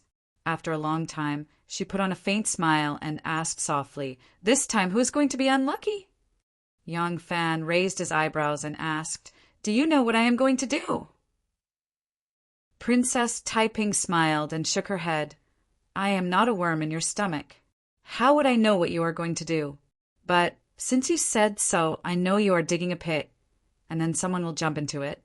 Princess Taiping's charming eyes rippled, and she giggled. "Maybe even the pit is not dug by you. You just pointed to a place and said, 'There's treasure down there,' and then someone will go and dig a big pit and jump into it." Princess Taiping sighed softly and said, "I am afraid that even the person who dug the pit is not you." Yang Fan's shoulders gently shook, and then his movements became more and more intense. He was laughing silently. Speaking of a bosom friend, it must be Taiping. Unexpectedly, she could sum it up so concisely and clearly. Princess Taiping's plump leg was still straddling Yang Fan's body. When Yang Fan laughed, her soft body also trembled. Yang Fan laughed very intensely, but he did not laugh at all. After laughing silently for a long time, he slowly stopped laughing and said while panting, "Since you know it, do you still want to participate?" Princess Taiping hurriedly shook her head with a very obedient expression. "Of course not." But her eyes showed a touch of mischievousness. "At least you should tell me how big the pit is, so that I can avoid it. Don't you think so?" As she spoke, she wrapped her arms around Yang Fan's neck in an attempt to please him. She moved her sexy and plump lips closer and gently kissed Yang Fan on the cheek. The aristocratic families had been suppressed by the imperial power these years. Every time they fought for an official position, they had to spend a lot of manpower and material resources. This time, there were a lot of official vacancies in the southern border provinces. They naturally cared about it because every position they had in the government meant more influence. Although the border provinces did not have much influence on the imperial court, the risk was not small. But because the mountains were high and the emperor was far away, they would not be suppressed and excluded as soon as they entered the officialdom. Moreover, the aristocratic family's plans were quite grand. They were determined to overthrow Wu Zetian's rule. And if there really came a day when they controlled more of the provinces and counties in the outer regions, the chances of the world falling into chaos would be smaller. From this long-term goal, they were determined to obtain these positions. Right now, Zhang Changzong and Zhang Yiji's biggest reliance was the emperor's trust. They were eager to establish their own power and had no interest in the prefectures and counties of the border provinces. However, the imperial court needed to fill the vacancies in the officials, so it was impossible to appoint the governor, provincial governor, and other high-ranking officials from the candidates. Whether it was qualifications, experience, or talent, these officials who were waiting to be elected had never held such a high position. They were afraid that they would not be able to do it. These officials could only be selected from the existing officials in the imperial court to be stationed there.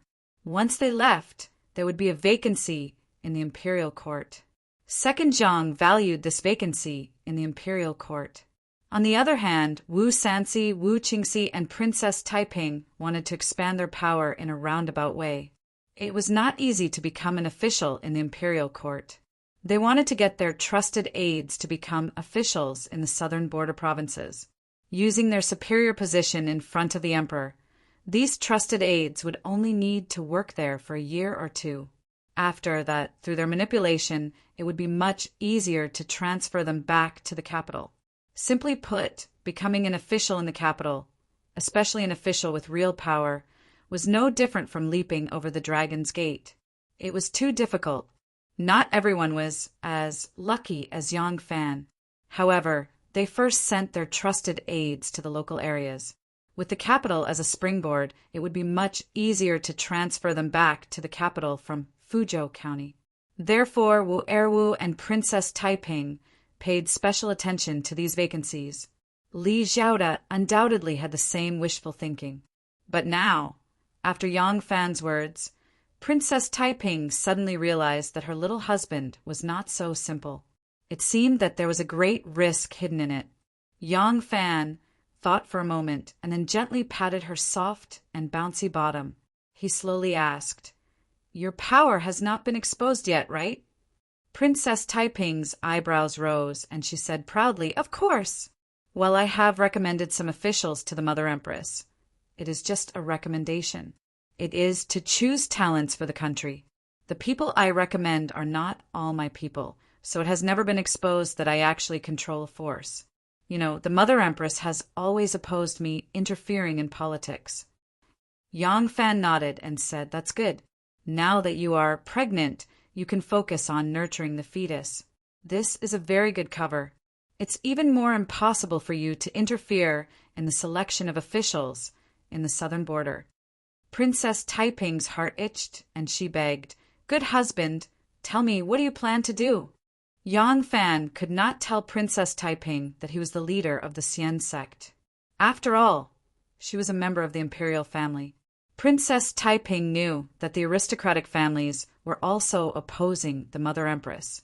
She herself had some contact with the aristocratic families, but she did not know that the aristocratic families had created an organization just for this. The existence of this organization was a great help to the Li Tang imperial family.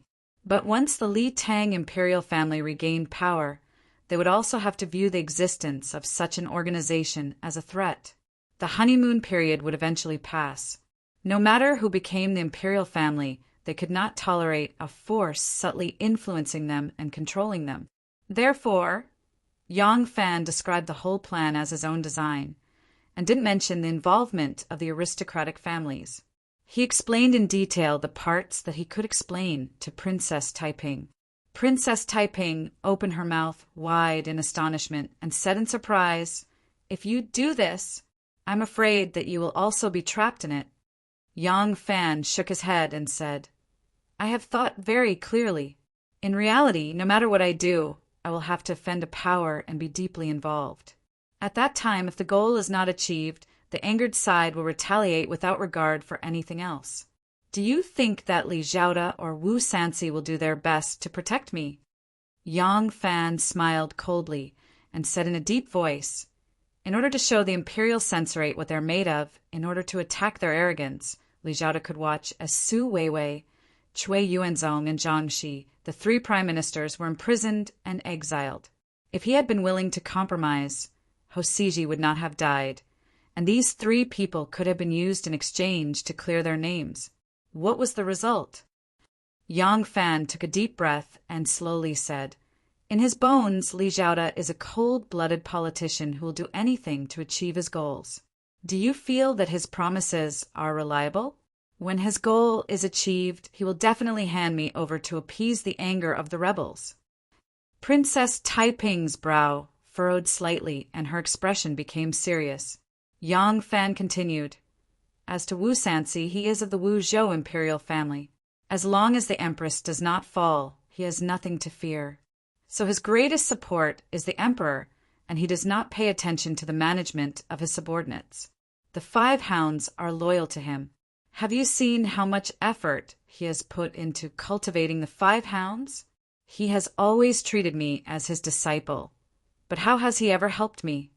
Yang Fan said, "Therefore he won't hand me over. But once I'm attacked by the powerful forces, he won't give me much help either. He's still the supreme, carefree lord. Losing me won't be a big deal for him." Yang Fan gently patted Princess Taiping's smooth cheek and softly said, "What will you do at that time?" Princess Taiping's eyes were glistening. She hugged him tighter and said with a firm expression, "Of course I will do my best to protect you. You know, I have never treated you as a lackey like Li Xiaoda or Wu Sansi. I know. Of course I know." Yang Fan saw that she was a little anxious, so he quickly patted her shoulder and comforted her. But even if you can protect me, your power will be exposed. Although the Empress is a woman, she has never considered letting other women have such great power in the imperial court. Even you are no exception. At that time, what will you do? Princess Taiping was stunned.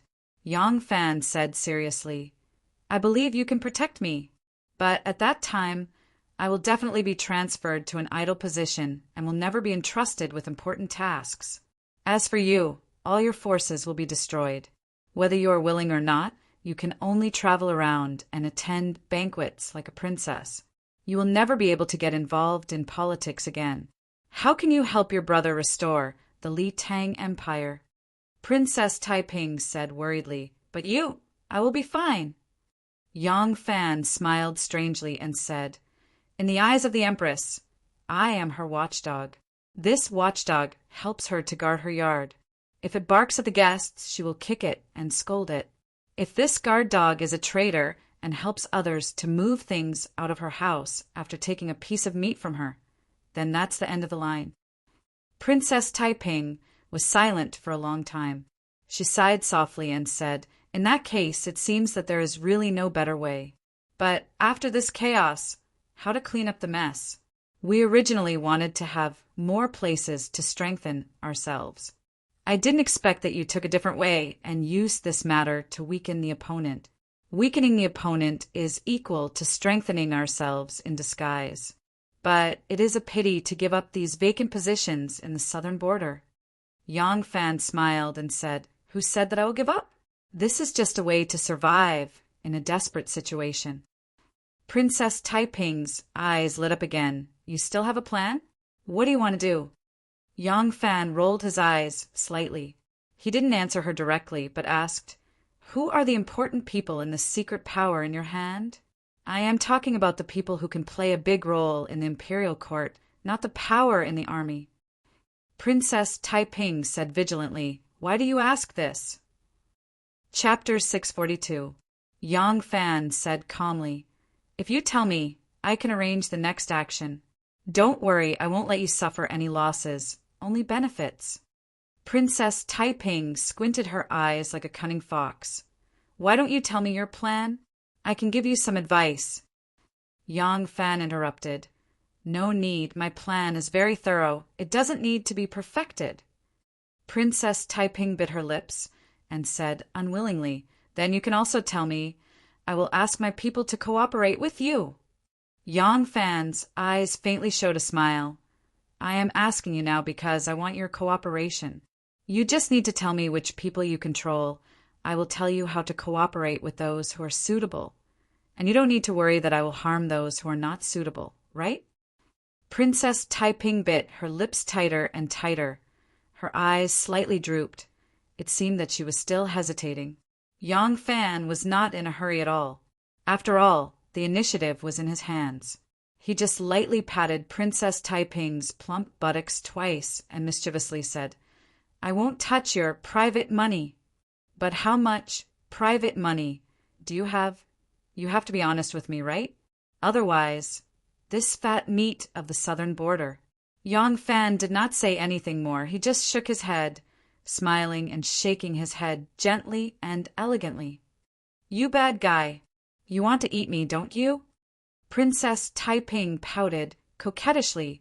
She pounced on Yang Fan like a female beast in heat, pushed him down on the couch, held his shaking head and kissed him fiercely. For a moment, no one knew who was eating who. It was only after a long time, when her hair was in a mess, her delicate breathing was soft, and her coquettish eyes were like silk, that Princess Taiping finally calmed down. She bit Yang Fan's ear and whispered several names to him. Amazing! You have quietly roped in so many people. Yang Fan exclaimed. Not to mention, these people are all useful. Princess Taiping asked, What do you want them to do? Yang Fan smiled and said, It's just waving flags and shouting battle cries. Don't worry, I won't let them charge and break through the enemy lines. You don't have to worry too much about this matter. Just wait for my news.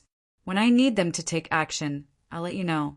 After it's done, you'll naturally get your share of the benefits. Yang Fan stood up, straightened his clothes, and adjusted his hat. Princess Taiping was still lying face down on the couch. Her thin and soft clothes were wrapped around her curvaceous body. There was a seductive hollow at her waist. Soon after, it arched into an amazingly round ball, as if there was a sweet and juicy peach hidden there.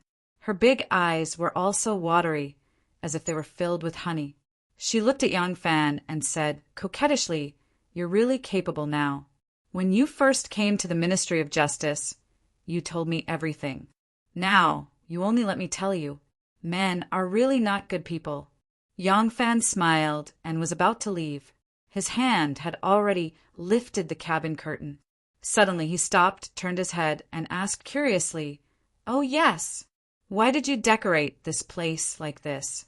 You're just inviting me to meet on the boat. Do you still need to decorate this place like a boudoir? Even the clothes you're wearing are."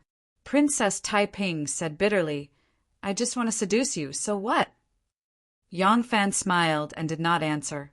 Then the curtain fluttered, and his figure disappeared outside the curtain. After a moment, Yang Fan's voice came from the bow of the boat. "Pull to the shore, I want to leave the boat." Princess Taiping sat on the couch and turned her head to look at the beautiful face in the bronze mirror. She bit her rosy lips with her white teeth and burst into laughter. She did not say anything, but her pretty face turned red first. She bared her fangs and brandished her claws, saying, "Why are you so arrogant? I'll sleep with you sooner or later." An extraordinary person appeared in the Ji prefecture of the Hadong province in recent days. This extraordinary person was a sloppy Taoist with a turtle's body and crane's back. He had big ears and round eyes, and his appearance was very simple. When this person first arrived at the Ji state prefecture, he carried a worn-out bag and held a bamboo stick in his hand. He seemed to be a Taoist who came from afar. The reason why he became famous in the Ji state prefecture in just a few days was that this Taoist was good at divination, and all his divination was accurate. When he first arrived at the Ji prefecture, 2 fat pigs raised by a villager's family were stolen. At this time, the imperial court's ban on slaughter had been issued for a long time. However, because it prohibited people from eating meat, and everyone was to follow old Madame Wu's unimaginable request to be a vegetarian, it was unanimously opposed by the officials and the people.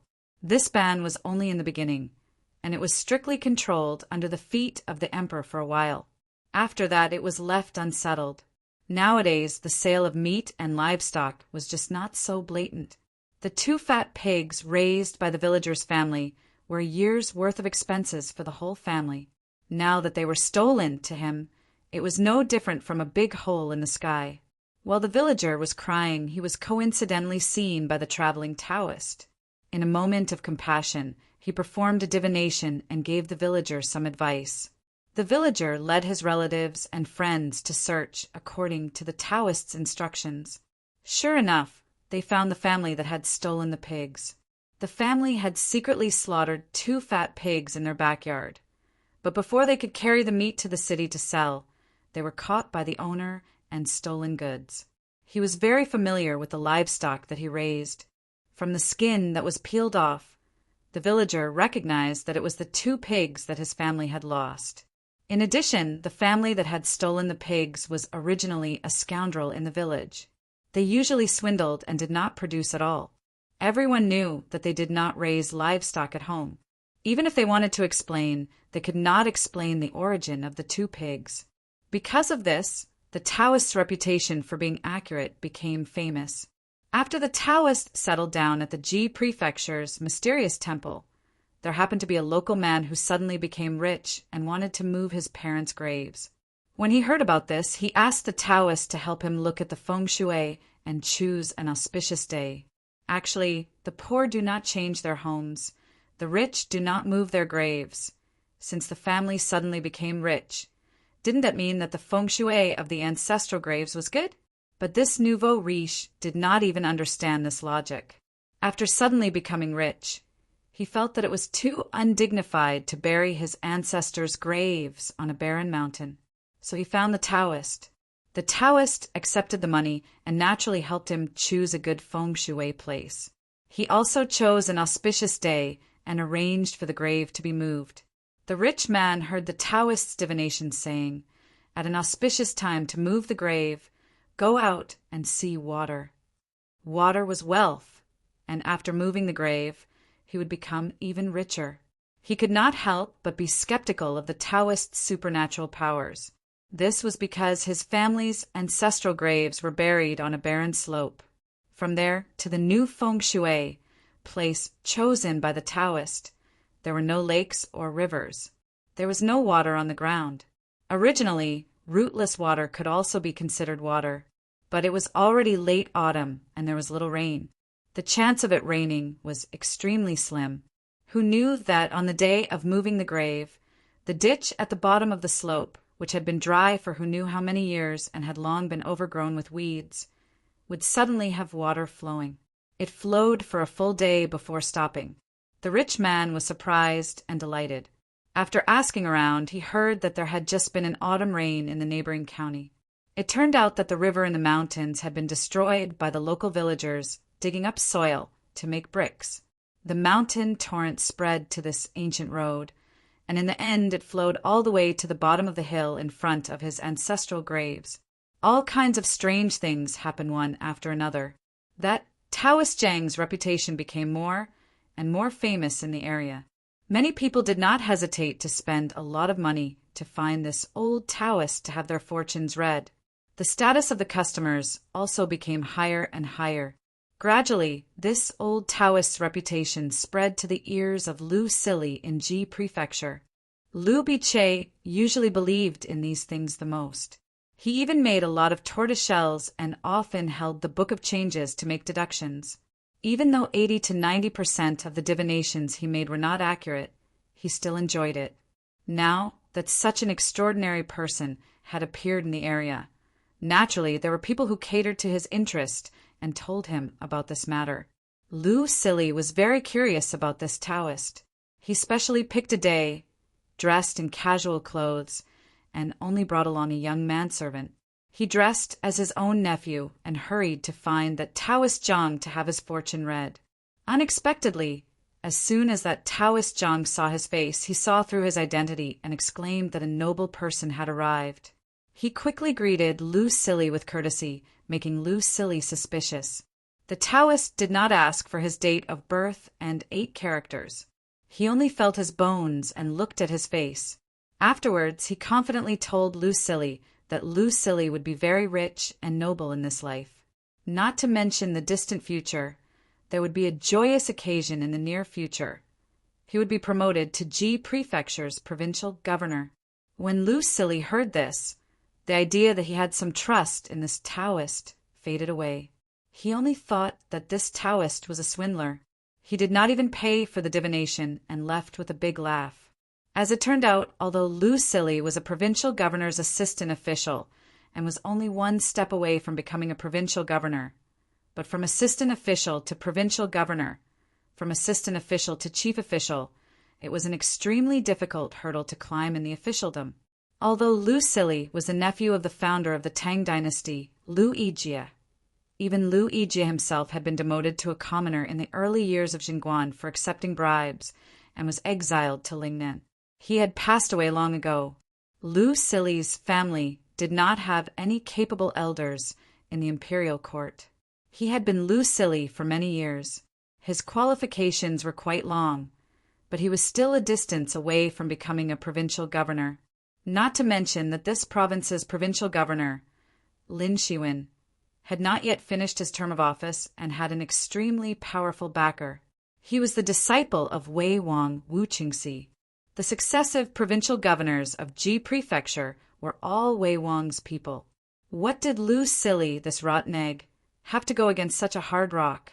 No one knew what Lu Sili had come to read today, and no one knew what Zhang Xian had predicted for him. Lu Sili was not stupid enough to let the provincial governor know that he coveted his position.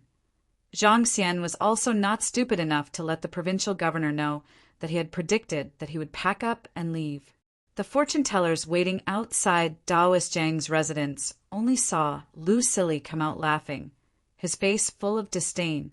The door was wide open, and Daoist Zhang was sitting behind the table, stroking his beard and smiling, not angry at all. This caused everyone to be very curious. After a few days of guessing, no one talked about it anymore. In Luoyang, Yang Fan had already taken up his post as the heavenly official physician. After Yang Fan took up his post at the heavenly official residence, the minister had indeed arranged for him to handle the selection of officials in Nanjiang.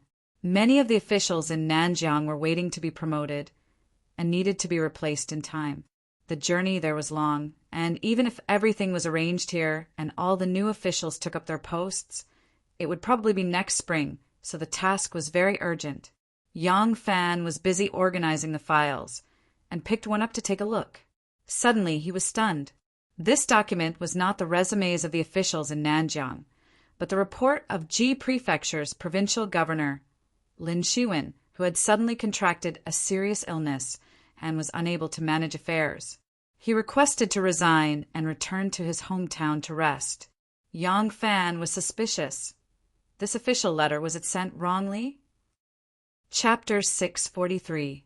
Ever since Yang Fan took office, there was an endless stream of people stuffing him notes, sending visiting cards and handing handwritten letters. Some were sent to his home, and some were sent to the yamen. Most of the people who sent letters to his home were of the same rank or subordinates. Naturally, those who asked for his help were accompanied by generous gifts. Fortunately, these people did not have large appetites and did not ask for high positions. Yang Fan did not refuse any of them and accepted them all with a smile. Those who handed letters to the yamen were naturally people of high status and power. They felt that they could control Yang Fan and that they were giving him face by asking him to do things for them, such as Li Zhaoda and Wu Sansi. When these people handed letters over, Yang Fan naturally had no reason to refuse. The subordinate officials of the imperial official had already screened the resumes of a large number of officials and non-official candidates. Yang Fan followed the map and made a list according to the handwritten letter. He asked the officials to first pick out the resumes of the officials on the list. Just the qualifications of these people were enough to fill up his official desk. These few days, Yang Fan had only dealt with the resumes of the officials and had not touched on anything else. Now that such an official letter had suddenly appeared, he was naturally full of doubts. Yang Fan opened his mouth and called out, "Official Li!" Official Li Jinghu was a thin scholar in his 40s. Hearing the imperial official's call, he quickly put down his brush and came over with his goatee. He cupped his hands and said, "Imperial official!" Yang Fan handed over the official document and said, "Old Li, take a look." This official document was handed to the wrong person, right? Li Zhenghu took the official document and hurriedly skimmed through it. He grinned and said, "It was smuggled in. Hee, but it can't be considered a wrong person. You are the examiner. Although you are currently in charge of the selection of officials in Nanjiang, you still have the authority to handle the promotion and appointment of other officials. You see, Official Qin has already approved it. You only need to circle it and go through the procedures." Oh, Yang Fan came to a realization and smiled. "I have just been appointed, so I'm not very familiar with the various affairs of the Ministry of Personnel. Thank you for your guidance." Li Zhenghu hurriedly waved his hands and fearfully said, I don't dare. This lowly official is only reporting what I've seen and heard in the Ministry of Appointments over the years." Yang Fan smiled and said, "Got it. You can go back to your work." "Yes." Li Jinghu bowed and retreated. Yang Fan reopened the document and saw that there was a reply from Zhu Ran, the Vice Minister of the Ministry of Appointments. Recommend that Lin Shiwen be allowed to resign and enjoy a luxurious life. Lu Silly, the other governor of Ji Province, will take over as the provincial governor. Yang Fan picked up the pen and was about to circle it when the tip of the pen slightly pressed down on the notebook. Just as he drew a black, his heart suddenly shivered and he hurriedly stopped the pen. No, even if it was a small position like the Secretary of the Treasury or the Secretary of the Treasury. There would be people who would fight for it.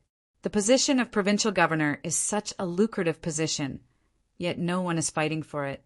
When did these officials become so noble and unquestionable integrity? Among the 6 ministries, the Ministry of Personnel can be said to be the easiest to handle and also the most difficult to handle. The reason it was easy to do was because the Ministry of Revenue, Rights, Punishment, Military, and Works were all very professional yamen. They were responsible for hosting ceremonies, conducting scientific examinations, receiving foreign guests, tallying accounts, calculating money and grain, prosecuting prisoners, building projects, training soldiers. Which one of them is easy to handle? Which one of them is not complicated and complicated? What is the purpose of the Ministry of Personnel? The Ministry of Personnel is only a place to manage officials. What difficulty is there to speak of? Whether there are achievements or mistakes, it can be seen at a glance during the curriculum vitae examinations. If there are no achievements or mistakes, then it is very easy to handle. Based on seniority, they will be promoted in order. No one can say anything. But can it really be so simple? In reality, the most difficult yamen to handle among the 6 ministries is the Ministry of Personnel. Regardless of whether it is to promote, move, or demote a person, it all has to be considered from top to bottom, left to right, inside to outside, inside to outside. All kinds of relationships have to be considered. All kinds of interference, requests, and pressure have to be skillful and skillful, balancing the balance. Now, the position of provincial governor changing hands is actually as simple as changing a gatekeeper. Yang Fan slightly shifted his gaze. Behind a desk in the side room, Li Lingshi was fiddling with his wolf hair brush and pretending to look at something. However, that pair of eyes was clearly looking at his movements. Although Yang Fan still doesn't understand what is strange about this document, he knows that there is definitely something strange about it. Yang Fan secretly smirked. He gently put down his brush and smoothly tucked the document into his sleeve. When Li Jinghu saw Yang Fan raise his head, he quickly lowered his head and seriously wrote on the document in small, regular script. However, even he himself didn't know what he was writing. He was looking at Yang Fan's movements. When he saw Yang Fan stand up and walk out, he quickly stood up and said, If Minister Lang has any matters, you can just send this lowly official to go." Yang Fan said with a smile that isn't a smile, "This official wants to go on official business. Can Li Lingshi go on behalf of this official?" Li Jinghu made no sound. His goat-like face flushed red. He embarrassedly said, "This lowly official, lowly official." Yang Fan didn't make things difficult for him anymore. He stepped out of the office and walked towards the back yamen. As the head of the 6 ministries, the heavenly official's position is high and powerful. That's why there are 2 assistant ministers. Coincidentally, these 2 assistant ministers are both part-time. One is the Run Huang of the Phoenix Pavilion and the left assistant minister of the heavenly official, Wang Lei. The other is the right assistant minister of the heavenly official, Yang Fan. The left assistant minister is half a rank higher than the right assistant minister. In addition, Wang Lei is the official assistant minister, while Yang Fan is the acting assistant minister. Therefore, Wang Lei has become Yang Fan's immediate superior. As for Wang Lei, Yang Fan isn't familiar with him. However, Yang Fan has long heard of Wang Lei's brother, Wang Bo. This great scholar, Wang Bo, who wrote the famous line, "A bosom friend in the sea, a neighbor in the distance," is Wang Lei's younger brother. However, this great scholar is both talented and arrogant. First, he offended Emperor Gaozong because of his play King Inying. Later, he committed a capital offense by killing officials and slaves. Fortunately, he was pardoned by the imperial court and didn't die. However, he implicated his father and was demoted to a magistrate in Jiaoji. He had to travel thousands of miles to Annan. Later, Wang Bo went south to visit his father, who was an official in Jiaoji. When he crossed the sea, he fell into the water and died. Among the 3 brothers of the Wang family, the other 2 are not as talented as him. However, they are not as arrogant as him. These two brothers are conscientious and diligent. Now they have become high-ranking officials. The elder brother, Wang Lei, is the Ren Huang of the Phoenix Pavilion and the assistant minister of the heavenly official. The younger brother, Wang Zhu, is also the supervising imperial censor. They are very noble. Yang Fan directly rushed to Wang Lei's office. Wang Lei's office is filled with calligraphy and paintings. The smell of books is very strong. There are no piles of official letters on the table. When Yang Fan walked into his office, this old man, who is already over 50 years old, is waving his brush and splashing ink, drawing a painting. An ink bamboo has just taken shape.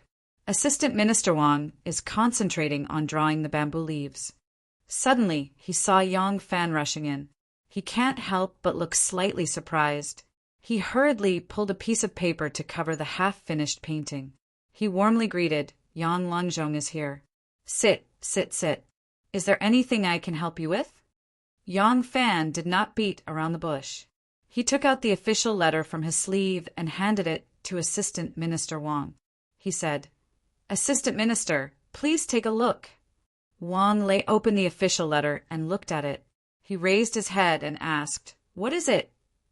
Yang Fan said, "This lowly official is looking for talented and virtuous people to fill the positions of the Nanjiang government. I didn't expect to find this file among the piles of official letters. Therefore, I specially sent it to Assistant Minister Wang for Assistant Minister to handle." Wang Lei laughed and said, "Yang Langzhong, don't stand on ceremony. You are now the Assistant Minister of the Heavenly Official. You have the right to handle this kind of matter. This is just a normal resignation and appointment. After you read it, you can handle it according to the rules." Yang Fan seriously said, "The heavenly official is in charge of the appointment, dismissal, assessment, promotion, and transfer of the officials in the country. This is the foundation of the imperial court's selection of officials. How can this lowly official dare to be careless? With this stroke, it will determine the parents and officials of a region. However, this lowly official has just arrived at the heavenly magistrate's mansion not long ago, and I do not know if the various officials are virtuous, prudent, fair, and diligent. Although I have the authority to know the assistant minister, I do not dare to deal with it carelessly. This file should be personally approved by Assistant Minister Wang. This lowly official still has a lot of resumes on my desk. I won't disturb you any longer. Goodbye." Yang Fan modestly smiled at him and turned to leave. One of Wang Lei's hands froze in the air as he watched Yang Fan stride away. He then lowered his head to look at the official letter on the desk. He couldn't help but shake his head and smile bitterly. "This Yang Fan is clearly a cunning fox. Your Highness, Wei Wang, you want to kill two birds with one stone? Difficult." His Highness Wei Wang, Wu Qingxi, was at the Hall of Flying Fragrance, waiting for the emperor. Wu Zetian was now spending time with the two beautiful youths, Zhang Changzong and Zhang Yizhi. When they were out, they were in the same carriage. When they were in the same room, when they were eating, when they were sleeping, they were very close. This was something that the entire imperial court had heard about. Most of the time, when Wu Zetian summoned her close officials, she didn't shy away from having them wait on her. However, Wu Qingxi was her nephew after all. It was not good for Wu Zetian to have him appear in front of her close relatives and juniors. So she specially moved to Flying Fragrance Hall to see him. At this time, Wu Zetian was sitting on a chair, excitedly looking at the 3 long boxes on the desk. The 3 boxes were made of small red sandalwood with soft silk padding on the inside. Inside each box was a ginseng, a Polygonum multiflorum, and a lingzhi. The Polygonum multiflorum was in human form, especially the Polygonum multiflorum. Even its facial features were vivid and lifelike. Wu Qingxi stood behind Wu Zetian and gently massaged her shoulders. He said in a soft voice, "These 3 ginseng, lingzhi, and Polygonum multiflorum are at least 300 years old.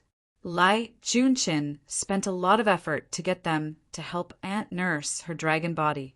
Right now, Lai Junqin is only a small soldier from Tongzhou. How could he have the right to directly present the 3 treasures to the palace? Fortunately, he is quick-witted and thought of this long ago.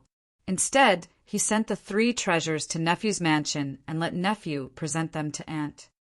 In the past few years, Lai Junchen would occasionally send some things to the palace to arouse Wu Zetian's pity. Unfortunately, Sheng Guanwan was in the palace, so Lai Junchen's news couldn't be sent in at all. Later, Lai Junchen discovered that there seemed to be people in the palace who were against him, so he turned to Wu Qingxi. Unfortunately, he was too successful as a lone official. Not only did the loyal officials hate him, even the treacherous officials didn't like him. He sent a lot of things to the Wei Wangfu, but Wu Qingxi still accepted the gifts, but didn't do anything for him. This time, it was Wu Qingxi who took the initiative to help because this mad dog was the mortal enemy of Li Zhaoda and Yang Fan. Wu Qingxi wanted to bring him back to the capital to bite people. Wu Zetian looked at the human-shaped Polygonum multiflorum and nodded slightly. It's not easy to see this thing in the palace. It must have been hard on him. Wu Qingxi quickly said, "That's right. This spring, aunt was unwell and court was suspended for 3 days. After Lai Junchen heard about it in Tongzhou, he was deeply concerned and hurriedly went around to get these 3 treasures that can prolong life and strengthen the body. He had people quickly send them to the capital." Wu Zetian stroked the Polygonum multiflorum and smiled faintly. She lazily said, "Lai Junchen has been in Tongzhou for a few years now, right?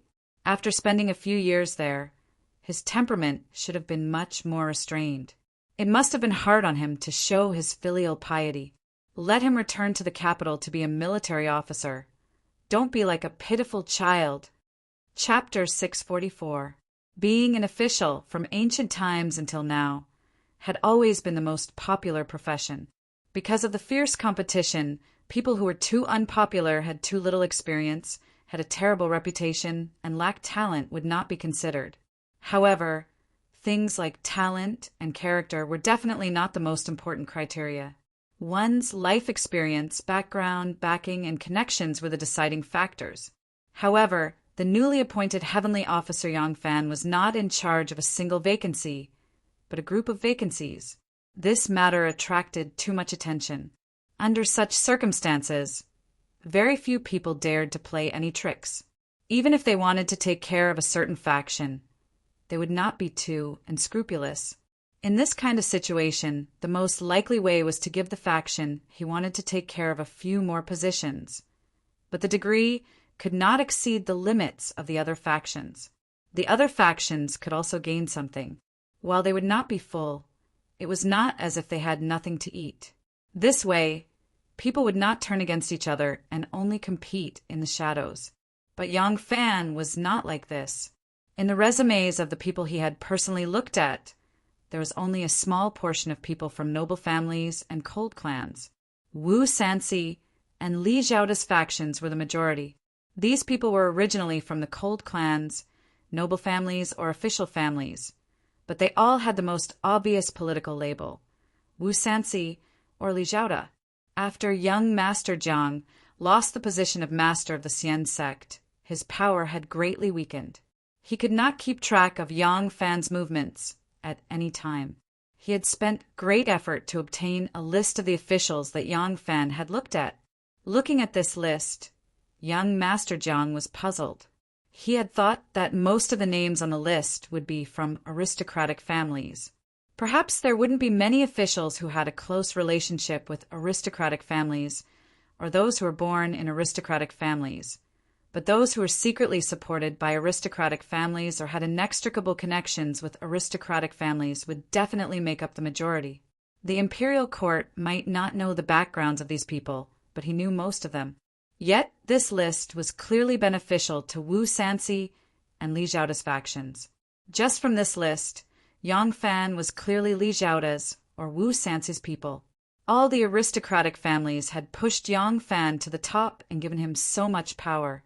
Was it just so that he could serve Wu Sanxi and Li Zhaoda, who was born in an aristocratic family, but later broke away from the aristocratic families and formed his own faction? Young Master Jiang held a list of names in his hands and looked at it over and over again. Every time he saw a name, he would combine it with the information he had on hand to analyze that person's background. He looked at the list for more than 2 hours and still hadn't put it down. Yuan Tingyun had been standing behind him. The slender bamboo outside the window would occasionally sway in the autumn wind, but he remained motionless. But after more than 2 hours, he couldn't hold back anymore. Yuan Tingyun coughed lightly and tried to make his voice as soft as possible. "Young master, is there something fishy about this?" "Something's wrong. Something is fishy." In the past, young Master Jiang had never spoken in such a tone. Now that he had stepped down from his pedestal, he seemed to be much more easygoing than before. It was rare for him to be humorous for once. Young Master Jiang pointed at the list in his hands and said in a low voice, "Yang Fan must be planning something. Before we figure out his goal, we can't act rashly. This is our last chance. We must be cautious. Right now, we just need to wait and see and stop with silence." After young Master Jiang said, "Stop with silence," the room really quieted down. Young Master Jiang didn't speak anymore, and Yuan Tingyun didn't ask anymore. Young Master Jiang held the list and continued to study it, trying to find some clues. But the silence only lasted for a moment before it was broken by a baby's crying. The baby's crying was loud and powerful. Accompanying the crying was a middle-aged woman's coaxing voice. Oh, good baby, don't cry. Auntie will play ball with you. Look, Gulialoo, isn't the ball rolling fast?" The baby's crying stopped, but the wooden ball hit the wall and made a dong-dong sound again. Young Master Jiang threw the list on the table in annoyance and shouted, "Tell her to take the baby away!" In the Yang family's mansion, little Yang Yanzu was lying in the cradle with his big black eyes wide open. He was trying to snatch the red ball from Aunt Anu's hands. When the baby in the scholar's mansion was crying, his little mouth suddenly flattened and he also burst into tears. Xiao Man was playing with a child's clothes that had just been planted. When she heard the crying, she quickly turned her head. Anu quickly raised her hands and said innocently, "It's not my fault. I didn't bully him." As she said that, she let go of her hands, and the red ball quickly slipped into her sleeve. "Give me the ball." Xiao Man fiercely rushed up to help her baby son grab the ball. She took out the red ball from Anu's sleeve and said angrily, "Do you still have some dignity? You only know how to bully my son all day long." Xiao Man bent down and stuffed the ball into her little baby's hand. She said softly, "Baby, be good. It's Aunt Anu's fault. I ignored her. The ball is my baby's. Here, hold it." The little guy held the red ball with his 2 chubby little hands, but it only lasted for a moment before the ball slipped to the side. The little guy tried hard to shake his pair of chubby little arms. His 2 little fat legs also scurried like a frog. As long as he touched the ball, he would laugh loudly. Anu bitterly wrinkled her nose at him and said angrily, "You little brat, I have to hold you all day long. You're so stingy. You even complain to your mother. I won't talk to you any more." The little brat pulled the ball to his chest and foolishly smiled at her. In the heavenly official yamen, in the office of the examiner, Yang Fan carefully flipped through the files in his hands. From time to time, he would pick up a pen and carefully copy down a name on the paper beside him. After a preliminary review of the relevant personnel's resumes, he was doing a preliminary screening. He was seriously counting when a servant suddenly walked into the office and bowed to him, saying, "Yang Langzhong, there is a Dragon Guard Brigade commander surnamed Ma." He said, "He is your friend and would like to see you." Oh. When Yang Fan looked up from the file, his eyes were still a little dazed, but he immediately sobered up and said happily, "Ma Chiao." He put the half-copied name list into one of the resumes and strode out to greet him. As soon as the door of the office closed, Li Jinghu, who was bending over the desk, stood up. He did not even have time to put down the brush in his hand. He rushed to the door and leaned against the crack to eavesdrop on the sound outside. He heard Yang Fan's laughter coming from outside the door. "Brother Chiao, Did you find an excuse to sneak out of the army again? Another man's voice said, Can you, Yang Langzhong? Do you think you can fulfill your duty? Tomorrow is the Tianshu inauguration ceremony. I have been transferred back to the capital to carry out military affairs. I will see you after the military affairs are finished. Yang Fan let out an ah and said, Tomorrow is the Tianshu inauguration ceremony? I am so busy that I am dizzy. Haha, you came at the right time. The yamen is about to end. Let's go together. You and I are getting busier and busier. It is rare for us to get together, so we should have a few drinks. As the two people talked and laughed further and further away, Li Lingshi was overjoyed. He quickly rushed to the back of Yang Fan's office and opened the file. When he saw the name on it, he quickly grabbed a piece of white paper and quickly copied it down. In Ji Province, Lu Silly sat in the study room and laughed for a while. Then he jumped up as if he had just woken up from a dream and shouted, Wan Yu, quick, quick, quick, bring me some casual clothes. I want to change. Get someone to prepare a carriage.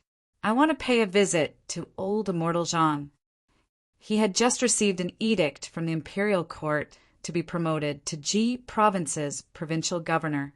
This absolutely impossible good luck actually fell on his head. The imperial court's letter of appointment had been issued. That Taoist Zhang's prophecy had come true. In his heart, Taoist Zhang's divination was accurate, and his physiognomy was a little fake. The various legends about Taoist Zhang that had been circulating in Ji Province had a little possibility of being fake. But now, all of it had disappeared with this edict from the imperial court. This Taoist Zhang was a real miracle in the world. If it was fake, this slovenly Taoist would never let the imperial court and the emperor fake it with him, no matter what. Provincial Governor Lin Shiwen was originally as lively as a dragon and a tiger, but he actually fell ill overnight. The imperial court actually issued an edict for him to be promoted to provincial governor of Ji Province. He had really met a living immortal. Lu Silly was still dressed the same as last time. The manservant in the study room, Wan Yu, was still disguised as a junior in his family. The old and the young left the residence in a hurry and went to Xuanmiao Temple where Taoist Zhang was staying. Xuanmiao Temple, it's mysterious and mysterious, it's wonderful. Lu Silly looked at the tattered horizontal board on the lintel of the Taoist temple. He clapped his hands and sighed.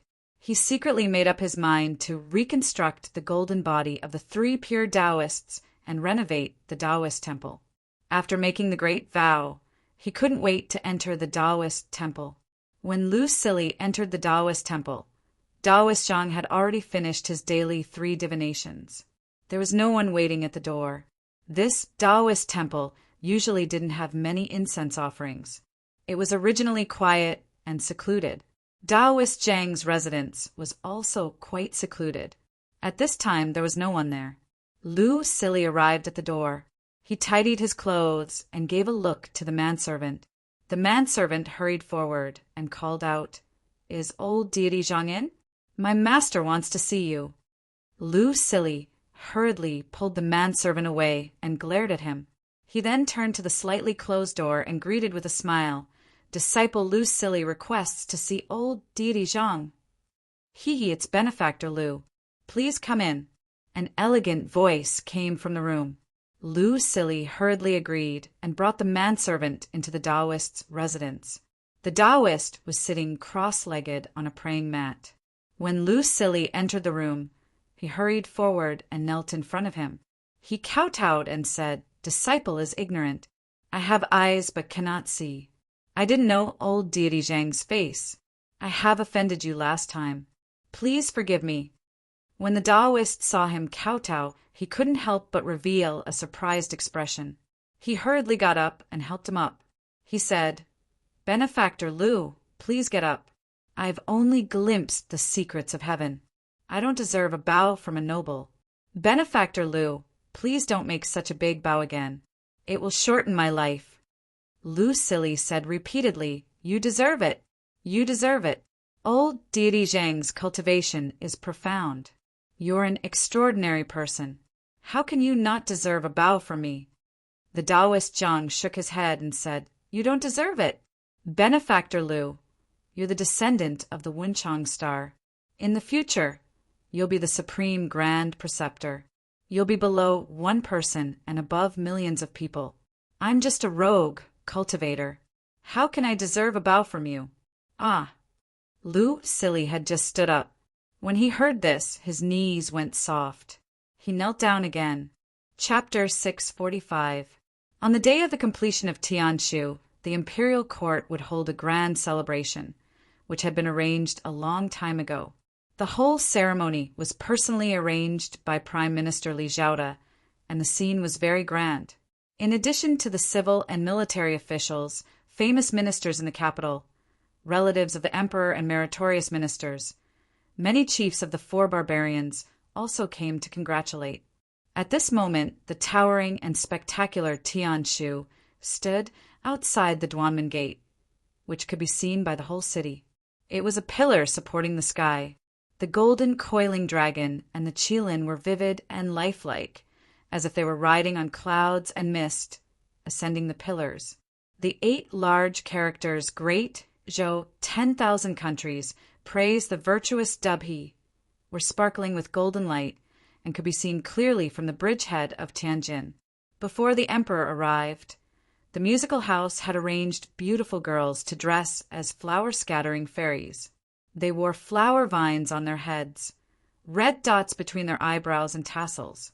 Their slender waists were exposed, their navels were covered with gold powder, and their snow-white feet were bare. Although their bodies were tender and petite, they actually had a kind of charming charm. The heavenly maidens all carried bamboo baskets filled with small silk flowers and danced gracefully while scattering flower petals all over the sky. There were also some teenagers of the musical house who were dressed like golden boys, holding incense burners in their hands. They were distributed throughout the celebration site, so that the entire square was filled with sandalwood. A group of solemn eminent monks in kasayas stood orderly in front of the magnificent Tianshu, and the chanting converged into a heart-shaking airwave. Countless people in Luoyang, dressed in neat and bright clothes, came to the front of Tianshu in groups, worshipped, and then retreated to the side, watching eagerly. Her Majesty had sent people to pull a total of 10 carts of copper coins. They saw strong warriors carrying boxes of copper coins up the gate tower, and the heavy money boxes bent their waists. When the ceremony was over, Her Majesty would ask people to throw down the copper coins one by one. So many people who came today were strong workers of their families. The imperial palace was also preparing. The imperial edict of amnesty had been prepared, and the Chinese language of worshipping heaven had been written with gold powder by Shangguan Wei, which was placed on a tray covered with red silk and held by the eunuch of the ceremony. Great General Wang Xiaojie and the other generals were all dressed in military attire, looking majestic and awe-inspiring. Keselo and the other leaders of the various tribes were all dressed in their national costumes. For a moment, all kinds of leather hats and pheasant tails were gathered together. Feng Yuanyi ran back and forth behind eunuch Gao, his face flushed red. In the palace, he worked as an attendant, but this was where eunuchs should be. At least no one looked at him strangely. He didn't notice that his sister was standing among a group of women, her eyes filled with tears as she looked at him. Grand Master Ru Mei stood at the head of the group, nervously memorizing the ode to virtue of all nations that the Empress had personally written. Xue Huai hadn't had the chance to enter the palace for a long time. As the imperial sorcerer, duke, and general, he finally entered the palace on such a grand day. Unfortunately, he didn't have the chance to see the Empress. He could only stand there and occasionally chat with Yang Fan. Most of the time, he just looked around impatiently. The buzzing sound of people whispering to each other permeated the Golden Water Bridge until the Empress's carriage appeared. There were actually 2 imperial carriages. The civil and military officials, as well as the relatives of the royal family, all looked solemn, thinking that the crown prince had received an imperial carriage. When the imperial chariots arrived in front of them, they discovered that the person sitting in the front imperial chariot was Her Majesty, who was dressed in a grand regalia, while the person sitting in the rear imperial chariot was Princess Taiping, who was dressed in a bright red peony regalia. On the left and right of the Empress's carriage were Shangguan Wei and Crown Prince Li Dan. The officials were a little surprised at first, but then they realized Her Highness was pregnant, so the Empress took pity on her daughter. "Yang Fan, come closer and talk." There was still a while before the auspicious hour, and the palace gates hadn't opened yet. Wu Zetian's carriage had to stop here for a while. As soon as the carriage stopped, Wu Zetian smiled and glanced at the officials. She didn't expect to see Xue Huai's resentful gaze. Wu Zetian was afraid that this boorish fellow wouldn't be able to restrain himself and rush up to talk. If he said something inappropriate, it would be too embarrassing in such a grand occasion. Her gaze shifted, and she happened to see Yang Fan. Without thinking, Wu Zetian called out his name. Yang Fan didn't expect the Empress to call out to him. He was a little surprised and hurriedly took a few steps forward. Xue Huai had wanted to go forward to greet and strike up a conversation. But seeing that the Empress had summoned the officials, it wasn't appropriate to go forward. He could only stand there angrily. Yang Fan walked to the front of Wu Zetian's carriage and cupped his hands in greeting. Subject Yang Fan greets the sage. Wu Zetian was just calling out to someone in a moment of desperation. Now that he was in front of her, she didn't know what to say.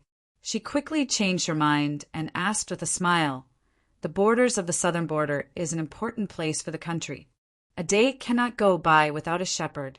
Thus, the selection of officials in the southern border cannot be delayed. How is it going?" Yang Fan crossed his hands and said, "This subject is following Her Majesty's orders and is screening people day and night. The selection will end in a few days. At that time, the list will be submitted to the political affairs platform for the prime ministers to review." Wu Zetian was basically looking for trouble now. She deliberately dragged Yang Fan to speak so that her lover, who had fallen out of favor, wouldn't come forward and act like a spoiled child. Hearing this, she nodded slightly and smiled. She asked, "Subject Yang, what are the criteria for the selection of officials?" Yang Fan didn't understand why she was testing him in public. The 4 good and 27 best had always been the criteria for the selection of officials in the imperial court. Even a lowly official could recite these regulations. Of course, he couldn't rigidly follow the regulations and say these things. He hesitated slightly and replied in a clear voice, "This subject is appointed as a heavenly official to select officials for Her Majesty. I abide by 3 principles. The first is loyalty. Not only were there civil and military officials, there were also relatives of the imperial family and the chiefs of the 4 barbarians. The Empress arrived and ignored everyone else. She only called Yang Fan to come forward and test him. In the hearts of the officials, they naturally had their own interpretations. They all thought that the Empress had given such an important and lucrative task like the selection of officials in the southern border to Yang Fan, which was enough to show the Empress's favor and trust in him. Now that she was testing him in public, it was probably because of the Empress's favor and trust. They were jealous and envious in their hearts and couldn't help but listen attentively. For a moment, there was absolute silence. Yang Fan said, "This subject believes that as an official, the most important thing is loyalty. With loyalty, even if one's ability is slightly lacking, there won't be any big problems. On the contrary, the stronger the ability, the greater the disaster." These words really hit home with Wu Zetian's heart. The Empress had originally been casually testing him in order to stall for time. At this moment, she couldn't help but nod repeatedly, a joyful expression appearing on her face. Yang Fan said, "This subject selects officials for Her Majesty, and the second criterion is talent. Her Majesty is wise and mighty, and is a rare and brilliant ruler in the Golden Age. All the officials and common people are loyal and devoted to Her Majesty. If you want to talk about loyal officials, they can be found everywhere. On this basis, there must be people with official reputation, political achievements, and talent. Wu Zetian nodded and said, N. Then what is the third criterion? Yang Fan said there were originally officials in the southern border, and many of them were dismissed because of incompetence. Investigating the reason, it wasn't because they were disloyal to Her Majesty, nor was it because they didn't have talent. This subject carefully pondered. The reason why they didn't do their job well was because they were completely unfamiliar with the place, and because of their temperament they couldn't put down their pride and communicate with the local chiefs of the southern border. Among Her Majesty's officials, there are many talented people, and there are many who are qualified to hold the position of a pastor. Therefore, this subject first selected many officials, and from these people, I chose those who have traveled extensively, have rich experience in governing, and have a candid temperament and are good with words, for Her Majesty to choose. Wu Zetian laughed, turned her head, and asked Li Zhaoda, who was standing at the head of the hundreds of officials, What does Minister Li think? Li Zhaoda already knew that among the officials selected by Yang Fan, his people and Wu Sanxi's people were divided equally, and they were the ones with the most influence.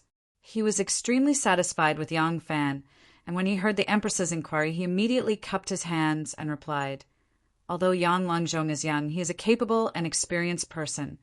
This subject congratulates Her Majesty. Wu Zetian laughed loudly. Li Zhaoda twirled his beard with his hand. He was also immensely proud of himself. He didn't notice that because he had monopolized so many official positions and destroyed the hopes of many of his colleagues, many officials were secretly looking at him with jealousy. When Yang Fan heard Wu Zetian and Li Zhaoda talking, he knew that the memorial was over, and then he straightened his back, and when he looked up he saw Princess Taiping. Princess Taiping was wearing a red peony robe, which made her face look extremely beautiful, but her belly was slightly protruding, and her body was slightly bloated. Yang Fan saw her just a few days ago, and he didn't know how enchanting her slender waist was. But now she looked like this, and he didn't know what kind of messy things were hidden under her clothes. He couldn't help but feel angry and funny at the same time. Duke Taiping saw that when he looked at him and saw his own face, he was at first absent-minded, and then his eyes fell on her belly, but revealed a slightly strange expression. As if he knew what he was thinking, he couldn't help but smile at him, and a mischievous look appeared in his eyes. At this time the bell and drums sounded, and the door opened wide. Wu Zetian sat up straight and ordered, Let's go! Xue Huai finally waited until Li Zhaoda's voice stopped, and just squeezed 2 steps forward. And the time for the ceremony was up. The Empress was already sitting in the imperial carriage, looking straight ahead, and passed in front of him. Xue Huai stopped, and all the officials passed by him. Xue Huai was in a trance, and actually didn't move. Xue Huai only brought his 2 favorite disciples, Hong 1 and Hong 6, into the palace this time. The 2 disciples were also wearing monastic robes and stood in the distance. Both of them saw their master's actions and felt sad for him. The 2 squeezed to Xue Huai's side, and Hong 1 scratched his head and said awkwardly, Master, let's go! Hong 6's eyes turned and said to Xue Huai, Master, the Empress likes crowds very much. Our White Horse Temple hasn't held a grand ceremony for a long time. Hearing him mention the Empress, Xue Huai came back to his senses and hurriedly said, Brat, if you have something to say, just say it. Don't be so wishy-washy. Hong 6 whispered a few words into his ear, and Xue Huai's gloomy expression was swept away, and he said excitedly, Good idea! Let's go back and prepare. Xue Huai smiled widely and chased after the officials. Hong 1 hurriedly grabbed Hong 6 and asked, Old 6, quickly tell me, what did you say to Master? Chapter 646. The entire ceremony to complete the dubhi was complicated and lengthy. Everyone who attended the ceremony had different feelings.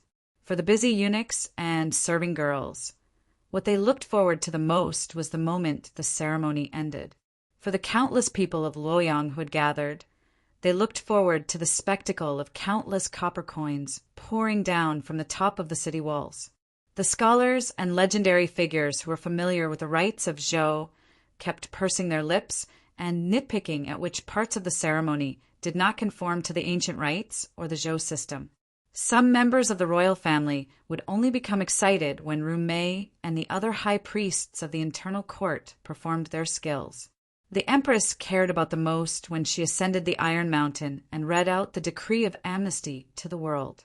When she read the Chinese language of offering sacrifices to heaven, she would appear solemn, respectful, and meticulous. Xue Huai had been thinking about how to organize a grand ceremony. As long as he could invite the Empress, with his strong body, he would definitely be able to win back the Empress's favor.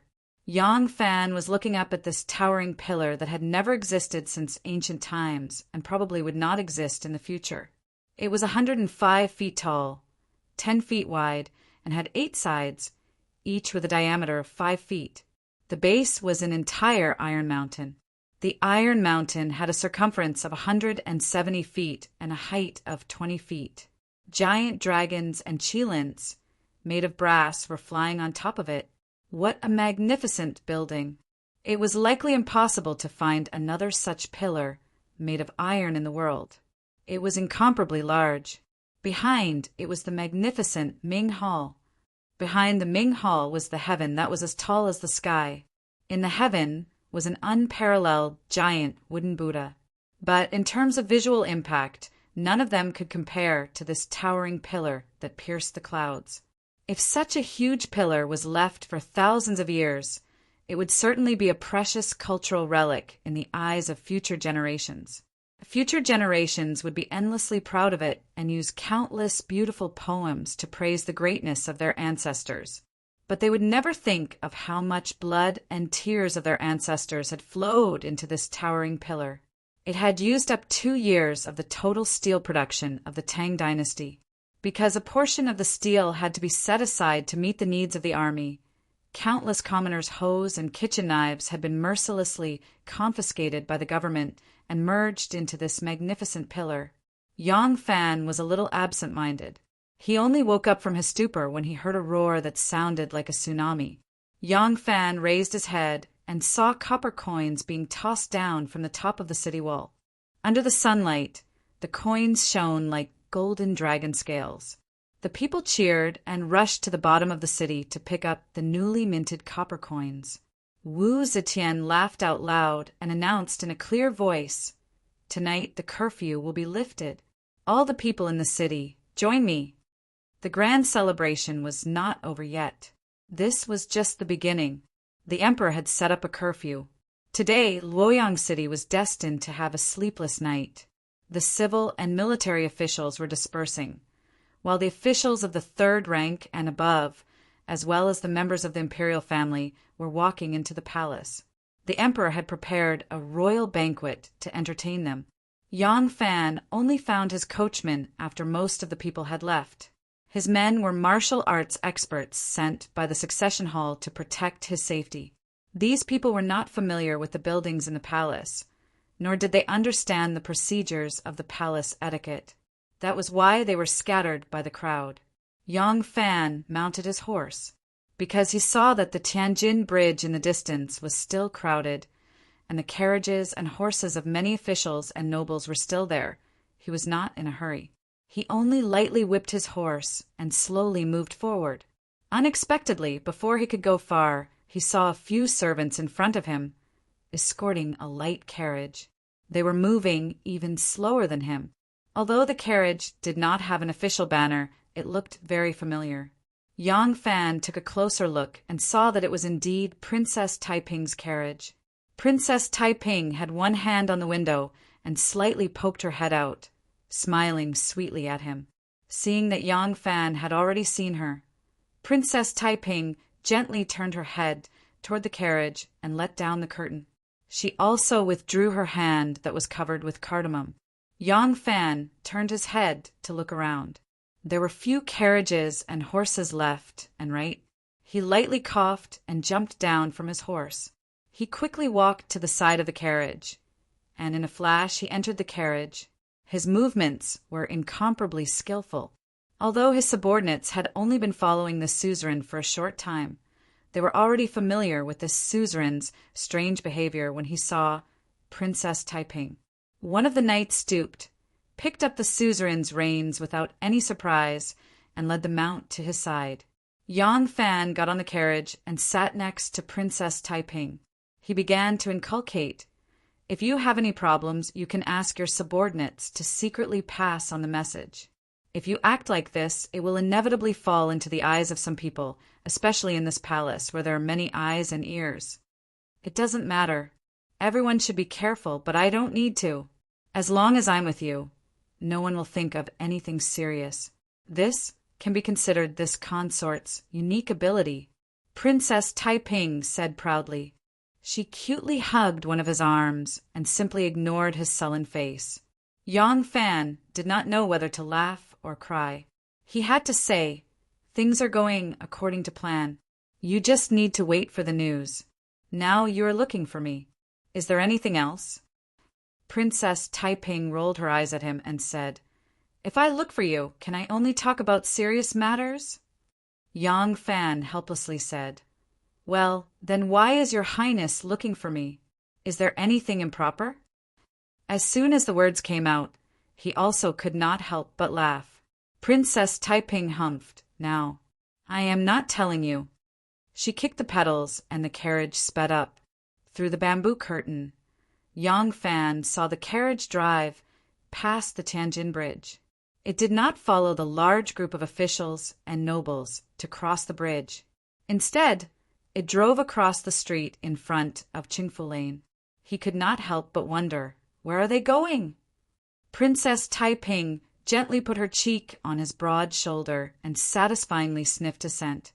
Then she said, "Today the curfew is lifted. The people of Luoyang City are having a party all night long." Yang Fan was somewhat surprised. "Ah, you want me to accompany you?" He turned his head and was stunned to find that Princess Taiping, who was smiling sweetly a moment ago, was now weakly leaning on his shoulder with 2 lines of tears on her cheeks. "Taiping, Princess Taiping gently closed her eyes and faintly said, "You said it yourself. Since that year's Chinese Valentine's Day, have you ever accompanied me for a day?" Yang Fan was silent. Princess Taiping still closed her eyes. Her tears fell down and wet her clothes. Yang Fan gently sighed. He opened his arms and gently hugged her. The carriage continued to move forward. There was only the rumbling of the wheels on the road in the carriage. After a long time, Yang Fan let go of her and gently wiped the tears on her cheeks. He lifted a corner of the curtain and loudly ordered the guards outside. "Tell my family that I will not go back tonight." One of the 4 bodyguards accompanying the carriage immediately reined in his horse, nodded slightly to him, and turned his horse to leave. Yang Fan put down the curtain. As soon as he turned around, Princess Taiping cheered and threw herself into his arms. Full of joy and affection, she kissed him. The carriage drove past Qingfu Lane. When it was about to reach Yuji Lane, it turned right and drove on Xinshe Bridge. Inside the carriage, 2 people's voices faintly came out. "Touch it. Does it look like it? Oh, it really does look like it. What did you put in? How can I scare people with stuff? I first patted something on my stomach and then wrapped it with layers of white cloth. Does it look like it? Fortunately, the weather is not hot now. Otherwise, it would really be fatal. You are really good at lying." "What are you talking about? Have I ever lied to you? Let me think. Humph." As the 2 people bickered, the carriage shuttled through the streets like a fish and finally drove out of Jianchun Gate. The bumpy road made Yang Fan feel that they were out of the city. He lifted the curtain and looked outside. The carriage was indeed out of the city. He could not help but ask Princess Taiping, "Where are we going?" Princess Taiping smiled but did not reply. She lifted the curtain and walked out of the sedan chair. She said a few words to the driver, and the driver somersaulted down to the ground. He chased after Yang Fan's horse for 2 steps, and then he pulled the saddle and leaped up. Princess Taiping sat on the carriage driver's seat. She grabbed the big whip and shook it in the air with a crisp sound. She shouted majestically, "Go!" At this time, Taiping was like when she appeared in front of the emperor and empress in men's clothes for the first time when she was 15 years old. She gracefully told the two highest rulers of the empire that she wanted a son-in-law. She was a little playful, a little valiant, and a little manly. Yang Fan smiled and shook his head. He simply lay down on the spacious couch. The 3 guards of the succession hall rode their horses and followed him. They were secretly shocked. They knew about the love affair between their sovereign and Princess Taiping, but they never thought that their sovereign could be so awe-inspiring as to let Princess Taiping be his driver. Compared to their former sovereign, this sovereign was really much more awe-inspiring. The carriage drove on. Yang Fan, who had been lying on the couch for a long time but was not sleepy, had already sat up. He rolled up the curtain and looked outside. The scenery changed along the way. Gradually it seemed familiar. Yang Fan thought for a while and finally realized that this was the Golden Grain Garden. The Golden Grain Garden in late autumn. Su Haud had been waiting at the entrance of the Purple Grain Garden since early in the morning.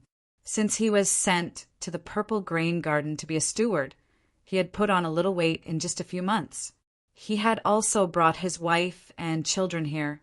In this manner, he was very leisurely every day. He lived like a hermit. When he liked the liveliness, he would take his family to the city for a stroll. Anyway, it was not far. This autumn, the fruit forest of the manor had a big harvest. Those fruits were all picked and sold in the city. Some of the money was given to his subordinates. The rest naturally fell into his own pocket. It was even more generous than his previous salary as a driver for Her Highness. Today, when he heard that Her Highness was going to the Purple Grain Garden to play, Su Haud had been busy since early in the morning. He had prepared delicious and exquisite dishes. The princess' house had been cleaned up. The road from the gate to the princess' house had been swept spotless. Then he had been standing at the door until now. From afar, he could see the princess' carriage quickly approaching. Su Haud was overjoyed. He quickly led a few of his men to greet the carriage. Seeing that the carriage had arrived in front of him, Su Haud was just about to bow when he suddenly opened his mouth in shock. Her Highness was actually driving the carriage! Su Haud's face was full of surprise. Before he could think of what to say, the carriage had already passed by him like a gust of wind. Only Princess Taiping's happy words were left behind. "None of you are allowed to follow me."